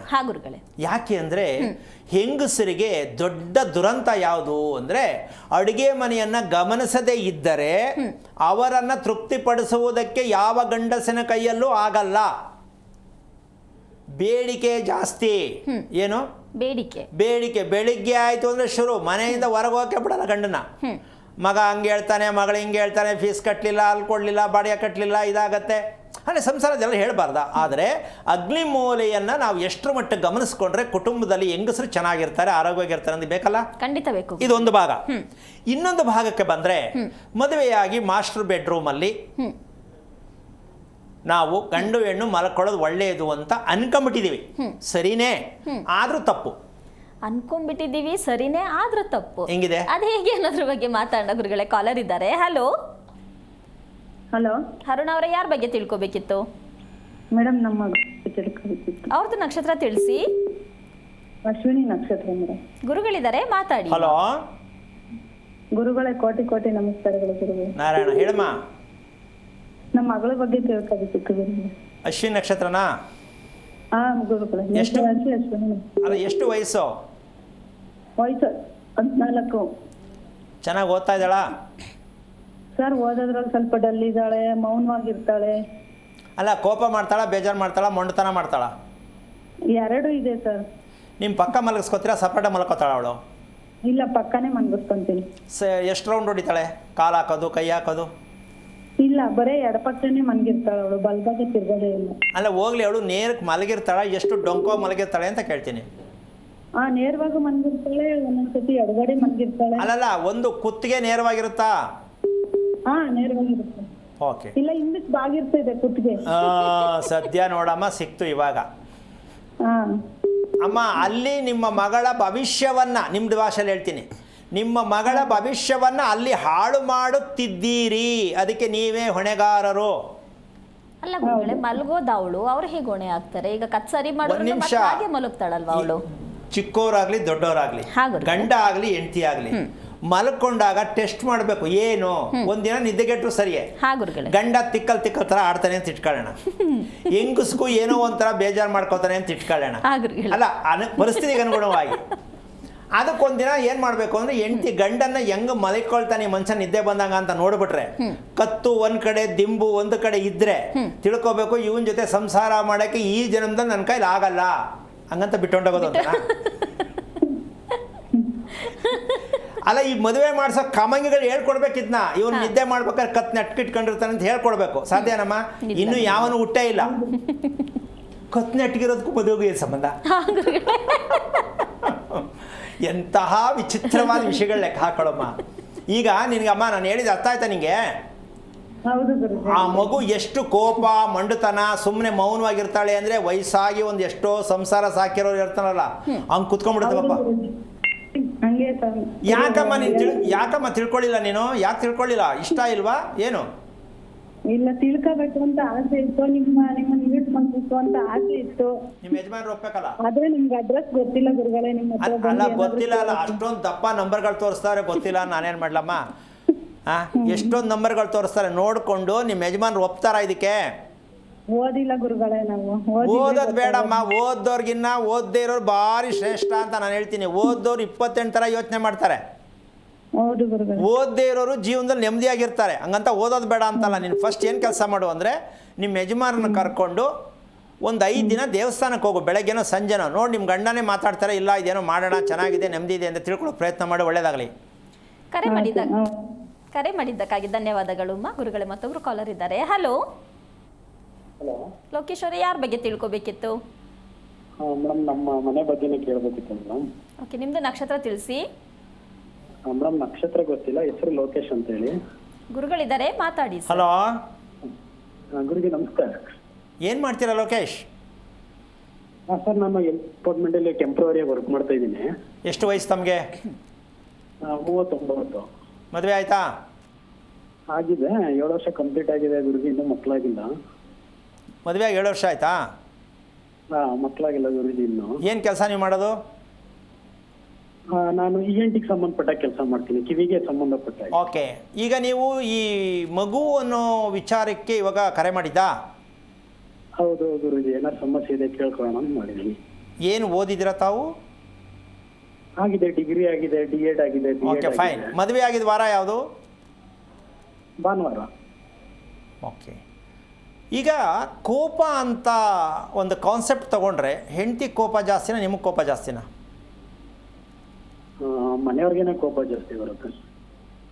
ಯಾಕೆ ಈ ಪ್ರಶ್ನೆ ಕೇಳಿದೆ ಅಂತ ಕೇಳಬೇಕು ನೀವು. ಇಲ್ಲಿ ಕೋಪ ಅಂತಕ್ಕಂಥದ್ದು ಗಂಡು ಹೆಣ್ಣಲ್ಲಿ ಪ್ರಪಂಚದಲ್ಲಿ ಯಾರಿಗೂ ಇಲ್ಲ ಅಂತಲ್ಲ, ಎಲ್ಲರಲ್ಲೂ ಇರುತ್ತೆ. ಆದರೆ ನಿಜವಾದ ಮದುವೆ, ನಿಜವಾದ ದಾಂಪತ್ಯ ಅಂದರೆ ಕೋಪ ಅಲ್ಲಿ ಪ್ರದರ್ಶನಕ್ಕೆ ಬರಬಾರ್ದು. ಗಂಡ ಹೆಂಡತಿಯ ನಡುವೆ ಕೋಪ ಪ್ರದರ್ಶನಕ್ಕೆ ಬಂದರೆ ಆ ದಾಂಪತ್ಯ ಚೆನ್ನಾಗಿರ್ಲಿಕ್ಕಿಲ್ಲ. ಈಗ ನಮಗೆ ಮಗು ಆಗಲಿಲ್ಲ ಅಂತ ಹುಡುಕೊಂಡು ಹೋದರೆ ಇಲ್ಲಿ ಫೇಲ್ ಎಲ್ಲ ಆಗ್ತಾ ಇದೆ ಅಂತ ನಾವು ಅರ್ಥ ಮಾಡ್ಕೋಬೇಕು. ನಿಮಗೆ ಲೊಕೇಶನ್ ಮೂಗಲ್ಲಿ ಏನಾದ್ರು ಕಟ್ಕೊಳತ್ತಾ ಮಲ್ಕೊಂಡಾಗ ಗಂಟ್ಲಲ್ಲಿ ಶೀತಕ್ಕೆ ಸಂಬಂಧಪಟ್ಟಿದ್ದು ಏನಾದ್ರು ಕಂಡು ಬರುತ್ತಾ? ಇಲ್ಲ ಇಲ್ಲ ಗುರುಜಿ, ಆ ಥರ ಸಮಸ್ಯೆ ಏನಿಲ್ಲ. ಅಲ್ಲ, ಒಂದು ನಿಮಿಷ, ಸಮಸ್ಯೆ ಅಲ್ಲ ಅದು. ಅಕಸ್ಮಾತ್ ಮಲ್ಕೊಂಡಾಗ ಯಾವ್ದಾದ್ರು ಒಂದು ಮೂಗು ಒಂದು ಸೈಡಲ್ಲಿ ಕಟ್ಕೊಂಡಂಗೆ ಆಗುವಂಥದ್ದು ಯಾವಾಗಾದ್ರು ಶೀತ ಆಗೈತೆ ಅಂತನೋ ಅಥವಾ ಗಂಟ್ಲಲ್ಲಿ ಏನಾದ್ರು ಕಫ ಥರ ಬರೋದು, ಅಲ್ಲಿ ಯಾವ್ದು ಕಂಡು ಬರುತ್ತೆ? ಆಗಿದೆ, ಗೊರಕೆ ಜಾಸ್ತಿ ಬರುತ್ತೆ. ಮತ್ತೆ ಹೇಳ್ತಾ ಇದ್ದೀರಾ ಏನೂ ಇಲ್ಲ ಅಂತ. ಈಗ ಒಂದು ತಿಳ್ಕೋಬೇಕು ನೀವು. ಗೊರಕೆ ಶಬ್ದ ಇರ್ತಕ್ಕಂಥ ವಿಚಾರದಲ್ಲಿ ಸ್ವಲ್ಪ ಸಂತತಿಗಳು ಆಗೋದು ತಡ, ಆದರೆ ಆರೋಗ್ಯವಾಗಿರೋದು ಕಷ್ಟ. ಇದನ್ನು ರಿಪೇರಿ ಮಾಡ್ಕೊಂಡು ಮದುವೆ ಮಾಡ್ಕೋಬೇಕಿತ್ತು ನನ್ನ ಪ್ರಕಾರ. ಇದನ್ನು ಗೊರಕೆ ಹೊಡೆಯೋರಿಗೆ ಮದುವೆ ಮಾಡಬಾರ್ದು ಅನ್ನೋದು ಇನ್ನೂ ಅಕೌಂಟೇ ಓಪನ್ ಆಗಿಲ್ಲ ನಮ್ಮ ದೇಶದಲ್ಲಿ. ಗೊರಕೆ ಹೊಡೆಯೋರನ್ನ ಮದುವೆ ಮಾಡ್ಕೊಂಡು ಹೆಂಡ್ತಿ ಬಿಡೋಂಗೂ ಇಲ್ಲ, ಕಟ್ಕೊಳ್ಳೋಂಗೂ ಇಲ್ಲ. ಇದನ್ನು ಈಚೆ ತಂದು ನ್ಯಾಯ ಪಂಚಾಯತಿ ಕೊಡುವಂಗೂ ಇಲ್ಲ. ಹೆಂಗೋ ಅನುಸರಿಸ್ಕೊಂಡು ಹೋಗೋ ಮಾತು ಅವ್ನು ಹೇಳ್ಬಿಟ್ಟು ಹೊಡೈತಾನೆ. ಇಲ್ಲಿ ಮಲಕೊಂಡೊಳಗೆ ಗೊತ್ತು ಅವ್ರ ಗ್ರಾಚಾರ ಏನು ಅಂತ. ಹಾಗಾಗಿ ನೀವು ದಯವಿಟ್ಟು ತಪ್ಪಾಗಿ ತಿಳ್ಕೊಬೇಡಿ. ಮಗು ಆಗಿಲ್ಲ ಅಂತ ಯೋಚನೆ ಮಾಡೋದಲ್ಲ, ದಯವಿಟ್ಟು ಈ ಪ್ರಕಾರದಲ್ಲಿ ಮಗು ಆಗದೆ ಇರೋದು ಭಾರಿ ಒಳ್ಳೆಯದು. ಯಾಕೆ ಅಂದರೆ ಈ ರೀತಿ ದಂಪತಿಗಳು, ಗೊರಕೆ ಹೊಡಿತಕ್ಕಂತಹ ದಂಪತಿಗಳಿಗೆ ಮಗು ಚೆನ್ನಾಗಿರಲಿಕ್ಕೆ ಆರೋಗ್ಯ ಚೆನ್ನಾಗಿರಲ್ಲ. ದಯವಿಟ್ಟು ನೀವು ಅನುಭವಿಸೋದು ಅಲ್ಲದೆ ಅಂಥ ಮಗು ತಗೊಂಡು ಯಾಕಪ್ಪ ಅನುಭವಿಸ್ತೀರಾ? ನೀವು ಮಗು ಆಗಿಲ್ಲ ಅಂತ ಬೇಜಾರು ಮಾಡ್ಕೊಬೇಡಿ ಲೋಕೇಶ್. ಫಸ್ಟು ನೀವು ಡಿಸೈಡ್ ಮಾಡಿ, ನಾನು ಆರೋಗ್ಯವಂತ, ನನ್ನ ಹೆಂಡತಿ ಕೋಪ ಕಮ್ಮಿ ಆಗಬೇಕು ಅನ್ನೋ ಆಸಕ್ತಿ ನಿಮ್ಮಲ್ಲಿದ್ದರೆ ಬನ್ನಿ, ಚಾಲೆಂಜ್ ಮಾಡಿ ತೋರಿಸ್ಕೊಡ್ತೀನಿ. ಏನು ಕೋಪ ಕಮ್ಮಿ ಆಗುವುದು ಮಾಡಿಕೊಳ್ಳುವುದು ಹೇಗೆ ಫಸ್ಟ್ ಡಿಸೈಡ್ ಮಾಡಿ. ಗಂಡ ಹೆಂಡತಿ ಖುಷಿಯಾಗಿರ್ತೀರ. ಆ ಖುಷಿ ಇದ್ದಾಗ ಮಗು ಆಗೋಕ್ಕೆ ಏನೇನು ಬೇಕು ಎಲ್ಲವೂ ಸೌಲಭ್ಯ ಉತ್ಪತ್ತಿ ಆಗುತ್ತೆ, ಮಗು ಆಗುತ್ತೆ. ನಿಮ್ಮ ಕೈಯಲ್ಲೇ ಇದೆ ಹೊರತು ದೇವ್ರ ಹತ್ರ ಕುತ್ಕೊಂಡು ಬೇಡಬೇಡಿ, ಎಲ್ಲೂ ಹೋಗಿ ಪರದಾಡಬೇಡಿ, ದುಡ್ಡು ಖರ್ಚು ಮಾಡೋಕ್ಕೆ ಹೋಗಬೇಡಿ. ಫಸ್ಟು ಗಂಡ ಹೆಂಡತಿ ಕ್ವಾಲಿಟಿ 1. ಭಾನುವಾರದ ಮದುವೆ ಹುಚ್ಚು ಮದುವೆ. ಈ ದುರಾದೃಷ್ಟ ಭಾನುವಾರ ಮದುವೆ ಆಗಿರೋ ಗಂಡ ಹೆಂಡತಿ ಯಾವ ಕಾರಣಕ್ಕೂ ನೆಮ್ಮದಿಯಾಗಿ ಆಗ್ಲಿಕ್ಕೆ ಸಾಧ್ಯ ಇಲ್ಲ. ಅದು ದುರಾದೃಷ್ಟ. ಯಾರು ತಪ್ಪು ಅಂತ ನಾನು ಹೇಳಲಿಕ್ಕೆ ಬರಲ್ಲ. ಯಾರೇ ಮದುವೆ ಭಾನುವಾರ ಆಗಿದ್ರೆ ಅವ್ರ ದಾಂಪತ್ಯ ಹೊಂದಾಣಿಕೆ ಬರಲ್ಲ. ಇದನ್ನು ತಿಳ್ಕೊಳ್ಳೋಕೆ ಪ್ರಯತ್ನ ಮಾಡಿ. ಒಳ್ಳೆಯದಾಗಲಿ. ಕರೆ ಮಾಡಿದ್ದಕ್ಕಾಗಿ ಧನ್ಯವಾದಗಳು ಸರ್. ಗುರುಗಳೇ ಮತ್ತೊಬ್ಬರು ಕಾಲರ್ ಇದ್ದಾರೆ. Hello hello. ಯಶೋಧ ಅವರೇ, ಯಾರ ಬಗ್ಗೆ ತಿಳ್ಕೊಬೇಕಿತ್ತು? ಹಾ ಮೇಡಮ್, ನಮ್ಮ ಮಗನ ಬಗ್ಗೆ ತಿಳ್ಕೊಬೇಕಿತ್ತು. ಅವ್ರದ್ದು ನಕ್ಷತ್ರ ತಿಳಿಸಿ. ಸ್ವಾತಿ ನಕ್ಷತ್ರ, ತುಲಾ ರಾಶಿ. ಗುರುಗಳಿದ್ದಾರೆ, ಹಲೋ. ಮಾತಾಡಿ. ಹಲೋ, ನಮಸ್ತೆ ಗುರುಗಳೇ. ನಾರಾಯಣ. ಯಶೋಧ ಅವರೇ, ಏನು ಓದಿದ್ದೀರಾ? ನಾನು ಸೆಕೆಂಡ್ PU ಗುರುಗಳೇ. ಎಷ್ಟು ವರ್ಷ ಆಯ್ತು ಮದುವೆ ಆಗಿ? ಮದುವೆ ಆಗಿ 22 ವರ್ಷ ಆಯ್ತು, 24 ವರ್ಷ. ಹೇಗೆ ಬಂದಿದೆ ಜೀವನ? ಖುಷಿಯಾಗಿ ಅನುಭವಿಸಿದ್ದೀರಾ? ಏನು ಹೆಂಗೋ ಹೋಗ್ತಾ ಇದೆ ಅಂತೀರಾ? ಏನು ಹೇಳ್ತೀರಾ? ಇಲ್ಲ ಗುರುಗಳೇ, ಎರಡೂ ಇದೆ. ಎರಡೂ ಇದೆ. ತುಂಬ ಚೆನ್ನಾಗಿ ಮೇಂಟೈನ್ ಮಾಡಿದ್ರು ಬಿಡಿ. ಓಕೆ. ಆಮೇಲೆ ನಿಮಗೆ ಯಶೋಧ ಅನ್ನೋದು ಖುಷಿ ಕೊಡುತ್ತಾ ಹೆಸರು? ಹಲೋ, ಏನೋ ಗೊತ್ತಿಲ್ಲ ಗುರುಗಳೇ. ನೀವೇ ಒಂದು ನಿಮಿಷ. ಯಶೋಧ ನೀವೇ ತಾನೇ? ಗೊತ್ತಿಲ್ಲ, ನಿನ್ಯಾರು ಕೇಳೋದು? ಅಲ್ಲ, ನನ್ನ ಅಮ್ಮ ಪ್ರೆಗ್ನೆಂಟ್ ಇದ್ದಾಗ ಕೃಷ್ಣನ್ ದೇವಸ್ಥಾನಕ್ಕೆ ಹೋಗ್ತಿದ್ರಂತೆ, ಹಾಂ, ಹೇಳಿದ್ರು ಅಂತ ಇಟ್ಟಿದ್ದಾರೆ. ಓಕೆ, ಆಯಿತು. ಈಗ ವಿಷಯಕ್ಕೆ ಬರೋಣ. ನಿಮಗೆ ಸಡನ್ನಾಗಿ ಅಳು ಬರುತ್ತಾ, ಕೋಪ ಬರುತ್ತಾ? ಎರಡು ಜಾಸ್ತಿ ಯಾವುದು? ಅಳು ಬರೋದಾ, ಕೋಪದ? ಅಳುನು ಬರುತ್ತೆ. ಯಾಕೆ ಈ ಮಾತು ಕೇಳಿದೆ ಅಂತ ಕೇಳಿ ಅಮ್ಮ. ಇಲ್ಲಿ ಪ್ರಶ್ನೆ ಇರೋದಿಷ್ಟೇ. ಹಾ ಗುರುಗಳೇ. ಇವರು ಕುಟುಂಬದ ಬಗ್ಗೆ ಕೇಳ್ತಾರೋ ಸೆಕೆಂಡ್ರಿ. ಹಾ. ಯಶೋಧ ಅಂತ ಯಾರು ಇಟ್ಕೊಂಡ್ರು ತಿಳ್ಕೋಬೇಕು. ನಾವು ಕಣ್ಣೀರು ಹಾಕಕ್ಕೆ ಈ ಜೀವಮಾನದಲ್ಲಿ ಹುಟ್ಟಿರೋದು ಅಂತ. ಎಲ್ಲ ವಿಷಯದಲ್ಲೂ ಬ್ಯಾಂಕಲ್ಲಿ ದುಡ್ಡಿದೆ, ಕೈಗೆ ಸಿಕ್ಕಲ್ಲ. ಗಂಡ ಹೆಂಡತಿ ಜೊತೆಲೇ ಇರ್ತೀವಿ, ಖುಷಿಯಾಗಿರೋಕ್ಕಾಗಲ್ಲ. ಮಕ್ಕಳು ಆಗಬೇಕು, ಮಕ್ಕಳು ಇರ್ತದೆ, ಮಕ್ಕಳು ವಿಚಾರದಲ್ಲೂ ಇರುತ್ತೆ, ಏನೋ ಬೇಜಾರಾಗತ್ತೆ. ಅಕ್ಕಪಕ್ಕದವರಾಗಲಿ, ಮಕ್ಕಳಾಗಲಿ, ಯಾವುದರಲ್ಲಿ ಆಗಲಿ ಈ ಅಮ್ಮನಿಗೆ ಪ್ರಶ್ನೆ ಹಾಕೋಬೇಕು. ನಾನೇ ಸರಿ ಇಲ್ವಾ, ಇವ್ರು ಸರಿ ಇಲ್ವಾ? ಎಲ್ಲ ನನ್ನನ್ನು ಬರೀ ಚುಚ್ಚಕ್ಕೆ ಬರ್ತಾರೆ ಹೊರತು ನಾನು ಯಾರಿಗೂ ಏನೂ ಮಾಡಲಿಲ್ಲ, ನನಗೆ ಯಾಕೆ ಅನುಭವ ಅಂತಕ್ಕಂಥ ವಿಚಾರ ಯಾವಾಗ ಯೋಚನೆ ಮಾಡ್ತೀರಾ ಯಶೋಧ ಅವರೇ? ಹಲೋ, ನಾನು ಹೇಳಿದ್ದು ಅರ್ಥ ಆಯ್ತಾ? ಅರ್ಥ ಆಯ್ತು ಗುರುಗಳೇ. ನಿಂದನೆಯಲ್ಲಿ ನಾನು ಮುಳುಗಿರ್ತೀನಿ. ಯಾರೇ ಆಗಲಿ ನನ್ನ ಬಗ್ಗೆ ಮಾತಾಡೋಕ್ಕೆ ಏನೇನೋ ಮಾತಾಡ್ತಾರೆ. ಇದು ನನಗೆ ಎಷ್ಟು ಬೇಜಾರಾಗುತ್ತೆ ಅನ್ನೋದು ನಿಮಗೆ ಅರ್ಥ ಆಗಿದೆಯಾ ಅಂತ ಕೇಳ್ತೀನಿ. ಅರ್ಥ ಆಗಿದೆ ಗುರುಗಳೇ. ಈ ಯಶೋಧ ಅನ್ನೋದನ್ನ ತೆಗೆದು ಸೈಡ್ಗೆ ಇಟ್ಟರೆ ನಿಮ್ಗೊಂಚೂರು ಉದ್ಧಾರ ಆಗತ್ತೆ ಎಲ್ಲ ಕಡೆ. ಯಾಕೆ ಇದನ್ನು ಹೇಳಿದೆ ಅಂದರೆ, ಯಶೋಧ ಕೃಷ್ಣನ ತಾಯಿಯನ್ನ ಸರಳವಾಗಿ ನೋಡಿಕೊಂಡ್ರೆ ಗೊತ್ತಾಗತ್ತೆ ಸನ್ನಿವೇಶಗಳು ಹೆಂಗೆ ನಡೆದಿದೆ ಅಂತ. ಇನ್ನು ಆ ತಾಯಿ ನಡೆದದ್ದೇ ಹಿಂಗಂದ್ರೆ ಇನ್ನು ಯಶೋಧನ ಇಟ್ಕೊಂಡು ಇನ್ನೇಂಗೆ ನಡಿಬೇಕು? ನಾವು ದೇವರಂತೂ ಆಗಕ್ಕಾಗಲ್ಲ, ಸಾಧ್ಯನೇ ಇಲ್ಲ. ಆಯಮ್ಮ ದೇವತೆ ಆಗೇ ಅನುಭವಿಸಿದ್ರು. ಈಗ ನಾವು ಮಾಮೂಲಿ ಮನುಷ್ಯ ದೇವರ ಹೆಸರು ಇಟ್ಕೊಂಡ್ಬಿಟ್ಟು ಲಕ್ಷ್ಮಿ, ಯಶೋಧ, ಭಾಗ್ಯ ಇಟ್ಕೊಂಡ್ಬಿಟ್ಟು ಜೀವನ ಪರ್ಯಂತ ಅನುಭವಿಸೋದೆ. ಈಗ ಮಕ್ಕಳು, ಗಂಡ, ನೆಂಟ್ರಸ್ಟು ಅವೆಲ್ಲ ಏನೂ ಹೇಳಂಗಿಲ್ಲ. ನಮ್ಮ ಹೆಸರು ಎಷ್ಟರ ಮಟ್ಟಕ್ಕೆ ಸರಿ, ಇದನ್ನು ನೀವು ಮೊದಲು ತಿಳ್ಕೊಳ್ಳೋಕೆ ಪ್ರಯತ್ನ ಮಾಡಿ. ನಿಮ್ಮ ಕುಟುಂಬದ ಬಗ್ಗೆ ಏನು ಪ್ರಯೋಜನಕ್ಕೆ ಬರಲ್ಲ. ಫಸ್ಟ್ ನೀವು ರೆಡಿಯಾಗಿ, ಏನು ಈ ಹೆಸರು ಬೇಕಾ ಬೇಡವಾ, ಅಯ್ಯೋ ಮದುವೆ ಆಯಿತು 20 ವರ್ಷ ಆಯಿತು ಅಂದ್ಕೋಬೇಡಿ, ಪ್ರಯತ್ನ ಮಾಡಿ. ಒಳ್ಳೆಯದಾಗಲಿ. ಕರೆ ಮಾಡಿದ್ದಕ್ಕಾಗಿ ಧನ್ಯವಾದಗಳು ಮಾ. ಗುರುಗಳೇ ಮತ್ತೊಬ್ರು ಕಾಲರ್ ಇದ್ದಾರೆ. ಹಲೋ. ಹಲೋ, ಯಾರ ಬಗ್ಗೆ ತಿಳ್ಕೊಬೇಕಿತ್ತಮ್ಮ? ನಾವು ಮಗಳ ಬಗ್ಗೆ. ಅವ್ರದ್ದು ನಕ್ಷತ್ರ ತಿಳಿಸಿ. ಅವ್ರ ನಕ್ಷತ್ರ ಪೂರ್ವ ಭಾದ್ರಪದ ನಕ್ಷತ್ರ. ಗುರುಗಳಿದ್ದಾರೆ, ಮಾತಾಡಿ. ಹಲೋ. ಹಲೋ, ಹಾಂ ಹೇಳಿ. ಪೂರ್ವ ಭಾದ್ರ ನಕ್ಷತ್ರ. ಸರಿ ಆಯ್ತಮ್ಮ, ಏನಾಗಬೇಕಿತ್ತು? ಮದುವೆ ಬಗ್ಗೆ. ಎಷ್ಟು ವಯಸ್ಸು? 33. ಬಿಡಿ, ಮದುವೆ ಮಾಡೋಕ್ಕೆ ಹೋಗ್ಬೇಡಿ, ಸುಮ್ಮನೆ ಹೆಂಗೋ ಕಾಲ ಕಳೆದ್ಬಿಡಿ. ಯಾಕೆ ಅಂದರೆ ಅಲ್ಲ ಬಿಡಿ, ಆಯಿತು, ಮದುವೆ ಮಾಡೋಕ್ಕೆ ಹೋಗ್ಬೇಡಿ, ಸುಮ್ಮನೆ ಇದ್ಬಿಡಿ, ಹೆಂಗೋ ಬೇಜಾರು ಮಾಡ್ಕೋಬೇಡಿ. ಯಾಕಪ್ಪ? ಮಾಡಿದ್ರೆ ಸುಖ ಸಿಕ್ಕಲ್ಲ ಕಣಪ್ಪ. ಏನಕ್ಕಪ್ಪ ಬೇಕು ಮದುವೆ? ಈಗ ತಡ ಆಗಿರೋದೇ ಭಾರಿ ಒಳ್ಳೆಯದು. ದೇವ್ರಿಗೊಂದು ನಮಸ್ಕಾರ ಹಾಕ್ಬಿಟ್ಟು ಹೆಂಗೋ ಕಾಲ ತಳ್ಬಿಡಿ ಬಿಡಿ. ಅಲ್ಲ, ಪೆಂಟ್ ಆಯ್ತಲ್ಲಪ್ಪ. ಹಾಂ, ಪೆಂಟ್ ಆಯ್ತಲ್ಲ. ಏನಾಯ್ತಂತೆ? ಸೆಟ್ ಆಯ್ತಿಲ್ವಂತೆ ಗುರುಗಳೇ. ನಾನು ಹೇಳ್ತಿರೋದು ಅದೇನೇ, ಮತ್ತೆ ಬೇಡ ಬಿಡಿ ಅಂದಿದ್ದು. 15ನೇ ತಾರೀಕು ಮದುವೆ, ಈ ತಿಂಗಳೇ ಮಾಡಿಬಿಡಿ, ಒಳ್ಳೇದಾಗಲಿ. ಮೇ ತಿಂಗಳು. ಆಯಿತು, ಒಳ್ಳೇದಾಗಲಿ, ಮಾಡಿಬಿಡಿ. ಯಾಕೆ ಈ ವಿಚಾರ ಹೇಳ್ತೀನಿ, ಯಾರು ಹೇಳಲ್ಲ ಇದನ್ನು. ಹೌದು. ಏನು ಅಲ್ಲ, 33 ಆಗಿದೆ, ಮದುವೆ ಆಗಿಲ್ಲ ಅಂತ ಅವ್ರು ಕೇಳಿದ್ರು. ನೀವು ಆಗದೆ ಇರೋದೇ ಒಳ್ಳೇದು ಅಂತ ಹೇಳಿ. ಅಲ್ಲ, ಒಂದು ವಿಷಯ ಏನು ಗೊತ್ತೇನಮ್ಮ, ನಾನು ಸಾಕಷ್ಟು ಸಲ ಹೇಳ್ತೀನಿ. ನೀವು ಮದುವೆ ತಡ ಆಗಿದೆ ಅಂದಮೇಲೆ ತಿಳ್ಕೋಬೇಕು, ಈ ಮದುವೆ ಸೂಕ್ತವಾದದ್ದಲ್ಲ ಅಂತ. ಅಮ್ಮ, ಮದುವೆ ವಯಸ್ಸು ಅನ್ನೋದು ಇದೆ. ಹೌದು. ಭಗವಂತ ಅದನ್ನ ಸೃಷ್ಟಿ ಮಾಡಿರ್ತಕ್ಕಂಥ ವಿಚಾರ ಅನ್ನೋದಕ್ಕಿಂತ ಹೆಚ್ಚಾಗಿ ಹಾ ಗುರುಗಳೇ. ತಂದೆ ತಾಯಿ ಕರ್ತವ್ಯ, ಒಂದು ಹೆಣ್ಣಿಗೆ ಒಂದು ಗಂಡಿಗೆ ಇಷ್ಟು ವಯಸ್ಸಿಗೆ ಮದುವೆ ಆಗಬೇಕು ಅನ್ನೋ ಒಂದು ಲೆಕ್ಕಾಚಾರ ಇದೆ ತಾನೆ. ಖಂಡಿತ ಇದೆ ಗುರುಗಳೇ. ಅದು ತಡ ಆಯ್ತು, ಮದುವೆ ಸೆಟ್ ಆಗ್ಲಿ, ನಿಮ್ ಕಾರಣ ಹಲವಾರು ಇರ್ಬೋದು. ಚಿಕ್ಕೋಳಿದ್ದು ದೊಡ್ಡೋಳಿದ್ದು ಅದಾಗ್ಲಿಲ್ಲ, ಲೈಫ್ ಸೆಟಲ್ ಆಗ್ಬೇಕು. ಇದೆಲ್ಲ ಕತೆ ಹೇಳೋಂಗಿಲ್ಲ ನೀವು. ವಯಸ್ಸಿಗೆ ಮದುವೆ ಆಗುವಂತದ್ದೇ ಮನೆಯಲ್ಲಿ ನಡೀತಕ್ಕಂಥ ಒಳ್ಳೆಯ ಶುಭ ಕಾರ್ಯ. ತಡವಾದ ಮದುವೆ, ವಯಸ್ಸು ಮೀರಿ ಮದುವೆ, ಮನೆಯೇ ಸದಾ ದುರಂತ. ಅದು ನಿಮ್ಮ ಸ್ಕೀಮು, ನಿಮ್ಮ ಸ್ಕೀಮ್ ಹಾಕೊಂಡು ಮಾಡ್ಕೊಳ್ತೀರಾ ಮದುವೆ. ಅದು ಮದುವೆ ಆಗಲ್ಲ, ಅದು ಶುಭ ಅಂತ ಹೇಳಕ್ ಬರಲ್ಲ. ಅದಕ್ಕೆ ನಾನು 33 ಅಂದ ತಕ್ಷಣ ಬೇಡ ಅಂತ ಯಾಕೆ ಹೇಳಿದೆ ಅಂದರೆ, ಪೂರ್ವಾಭಾದ್ರ ಉಸಿರಾಟನೇ ಚೆನ್ನಾಗಿರಲ್ಲ, ಮೈಂಡ್ ಸೆಟ್ ಕಂಟ್ರೋಲ್ ಇರಲ್ಲ, ನಿದ್ದೆ ಮೊದಲಾಗಿ ಬರಲ್ಲ. ಮದುವೆ ಮಾಡಿ ಏನು ತಲೆ ಮೇಲೆ ಹಾಕತ್ತೀರ ಅದನ್ನ? ರಾತ್ರಿ ಎಲ್ಲ ಕುತ್ಕೊಂಡು ಆಟ ಆಡ್ಬೇಕಷ್ಟೇ, ನಿದ್ದೆ ಬರಲ್ವಲ್ಲ, ಏನು ಮಾಡೋದು? ಅಷ್ಟು ನಿಖರವಾಗಿ ಹೇಗೆ ಹೇಳ್ತೀರಾ ಗುರು? ನಿಖರವಾಗಿ ನಾನು ಚಾಲೆಂಜ್ ಮಾಡಿ ತೋರಿಸ್ತೀನಲ್ಲ, ಕರ್ಕೊಂಬನ್ನಿ, ಅದು ಯಾರಿದ್ದಾರೆ ಕರ್ಕೊಂಬನ್ನಿ ತೋರಿಸ್ತೀನಿ. ನಾನು ಟೆಸ್ಟಿಂಗ್ ಮಾಡಲ್ಲ. ನಿದ್ದೆ ಅಂತಕ್ಕಂಥದ್ದು ಮನುಷ್ಯನಿಗೆ ಅತಿ ಮುಖ್ಯವಾದ ಆಸ್ತಿ. ಹೌದು. ನೆಮ್ಮದಿ ಬೇಕು, ಖುಷಿಯಾಗಿರಬೇಕು, ಆರೋಗ್ಯ ಚೆನ್ನಾಗಿರಬೇಕು, ಮನಸ್ಸು ಯಾವಾಗಲೂ ಹಗುರವಾಗಿರಬೇಕು, ನಿದ್ದೆ ಬೇಕೇ ಬೇಕು. ಯಾರಿದಾರಮ್ಮ? ಯಾರೂ ಇಲ್ಲ, ಎಲ್ಲ ಒತ್ತಡದಲ್ಲೇ ಇರೋದು. ಈ ಒತ್ತಡಕ್ಕೆ ಅರ್ಥ ನಮ್ಮ ಮನೆಯಲ್ಲಿರ್ತಕ್ಕಂತಹ ಒಂದು ದೊಡ್ಡ ಒಂದು ಸಮಸ್ಯೆ ಇದೆ. ಒತ್ತಡ ಏನಕ್ಕೆ ಬರುತ್ತೆ? ನಮ್ಮ ವಾಸದ ಮನೆಯಲ್ಲಿ ಇರುತ್ತಿದ್ದು, ಮಕ್ಕಳಿಂದ ಹಿಡಿದು ದೊಡ್ಡವರಾದಿಯವರೆಗೂ ಮನೆಯಲ್ಲಿ ಒತ್ತಡ ಇರೋದಕ್ಕೆ ಒಂದು ದೊಡ್ಡ ಕಾರಣ ಇದೆ. ಏನು? ವಿಷಯಕ್ಕೆ ಬಂದ್ಬಿಡ್ತೀನಿ, ಶಾರ್ಟಾಗಿ ಹೇಳ್ಬಿಡ್ತೀನಿ. ಈ ನೈಋತ್ಯದಲ್ಲಿ ಮಾಸ್ಟರ್ ಬೆಡ್ರೂಮ್ ಇರಬೇಕು ಇದೆ ಅಂತ ಹೇಳ್ತೀವಲ್ಲ, ಮಗು ಆಗ್ತಕ್ಕಂಥವ್ರು ಆ ಜಾಗದಲ್ಲಿ ಮಲಗಿದರೆ ಅರ್ಧ ಭಾಗ ಮಗು ಆರೋಗ್ಯ ಕೆಟ್ಟಿರುತ್ತೆ. ಇನ್ನೊಂದ್ಸಲ ಹೇಳ್ಬಿಡ್ತೀನಿ, south west corner master bedroom super ಅಂತ ಹೇಳ್ತಕ್ಕಂಥ ಪಂಡಿತರುಗಳಿಗೆ ನಾನೊಂದು ಚಾಲೆಂಜ್ ಮಾಡಿ ಹೇಳ್ತೀನಿ. ಅಲ್ಲಿರೋ ಸರಿನೇ, ಆದರೂ ತಪ್ಪು ಅಂತ ಹೇಳಿದೆ. ಇನ್ನೊಂದ್ಸಲ ಹೇಳ್ತೀನಿ, ಅಲ್ಲಿ ಹೇಳ್ತಿರೋದು ಸರಿ, ಪುಸ್ತಕದಲ್ಲಿರೋದು ಸರಿ, ಹೇಳುತ್ತಿರೋದು ಸರಿ, ಆದರೂ ತಪ್ಪು. ಎಷ್ಟು ಆಶ್ಚರ್ಯ ಆಗುತ್ತೆ, ಏನಪ್ಪ ಇದು ಹೇಳ್ಬಿಟ್ರಲ್ಲ ಅಂತ. ಆದರೆ ಆ ರೂಮು ಯಾವ ಕಾರಣಕ್ಕೂ 4 ಮೂಲೆ ಇರಲೇಬೇಕು. ಮಾಸ್ಟರ್ ಬೆಡ್ರೂಮ್ ಮಲಗುವ ರೂಮಿಗೆ 4 ಮೂಲೆ ಇದ್ದಾಗ ಅದು ಸೂಕ್ತವಾದ ಶಾಸ್ತ್ರಬದ್ಧವಾದ ಬೆಡ್ರೂಮ್. ಎಲ್ಲ ತಂದು ಕಚ್ಚಿಸ್ಬಿಟ್ಟು ಮೂಲೆನೇ ಇಲ್ಲ ಅದಕ್ಕೆ ಬೆಡ್ರೂಮಲ್ಲಿ ಇರಬೇಕು ಅಂದ್ರೆ ಏನರ್ಥ? ಈಗ ಗರ್ಭಿಣಿಯಾದಂಥ ಹೆಂಗಸು ಆ ರೂಮಿನಲ್ಲಿ ಕನ್ಸೀವ್ ಅಂತ ಕನ್ಫರ್ಮ್ ಆದರೆ ಹುಟ್ಟುವ ಮಗು ಅನಾರೋಗ್ಯದ ಮಗುನೇ ಹುಟ್ಟೋದು. ಹಾಗಿರ್ಬೇಕಾದ್ರೆ ಮಗು ಮಾಡ್ಕೊಳಕ್ಕೆ ಒಂದು ರೂಮ್ ಬೇಕು. ಏನು?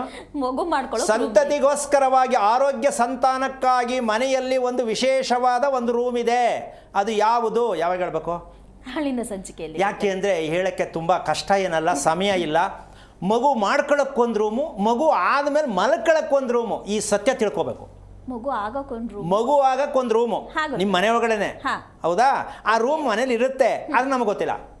ಅದು ಯಾವ ರೂಮ್ ಇರುತ್ತೆ? ಒಂದು ಮಗು ಆಗಕ್ಕೆ ಮುಂಚೆ ಒಂದು ರೂಮು, ಮಗು ಆದ್ಮೇಲೆ ಇನ್ನೇನು ಮಕ್ಕಳು ಬೇಡ ನಮಗೆ ಆರಾಮ ಮಲ್ಕೊಳ್ಳೋಣ ಅನ್ನೋದಕ್ಕೆ ಒಂದು ರೂಮು. ಇದು ಮನೆಯಲ್ಲೇ ಇರುತ್ತೆ. ಅದು ಹೇಗಿರುತ್ತೆ ಅಂತ ನಾಳೆ ಹೇಳೋಣ ಅಂತ ಹೇಳ್ತಾ ಕಾರ್ಯಕ್ರಮ ಮುಗಿಸ್ತಾ ಇದ್ದೀನಿ. ಜೈ ಶ್ರೀರಾಮ್. ಗುರುಗಳ ಕಾರ್ಯಕ್ರಮಕ್ಕೆ ಬಂದಿದ್ದಕ್ಕಾಗಿ ಧನ್ಯವಾದಗಳು. ನೋಡಿದ್ರಲ್ಲ ವೀಕ್ಷಕರೇ, ಇವತ್ತಿನ ಕಾರ್ಯಕ್ರಮದಲ್ಲಿ ಅಕ್ಷಯ ತೃತೀಯದ ಮೂಲಾರ್ಥವನ್ನು ತಿಳ್ಕೊಂಡಿದ್ದೀರಾ ಅಂತ ಭಾವಿಸ್ತಾ ಕಾರ್ಯಕ್ರಮವನ್ನು ಮುಗಿಸ್ತಾ ಇದ್ದೀನಿ. ನಮಸ್ಕಾರ. ಹೆಚ್ಚಿನ ಮಾಹಿತಿಗಾಗಿ ಸಂಪರ್ಕಿಸಿ ಶ್ರೀಮಾನ್ ಶ್ರೀ ಪುರುಷೋತ್ತಮ್ ದೇಶಿಕ್ ಗುರೂಜಿ, ಶ್ರೀ ಧರ್ಮ ಮಾರ್ಗ ಕಚೇರಿ, ಸಂಖ್ಯೆ 532, ಮಲಥಳಿ ಮುಖ್ಯ ರಸ್ತೆ, ಬೆಂಗಳೂರು 560056. ಸಂಪರ್ಕಿಸಿ 9108258834, 8618915231, 901949493967.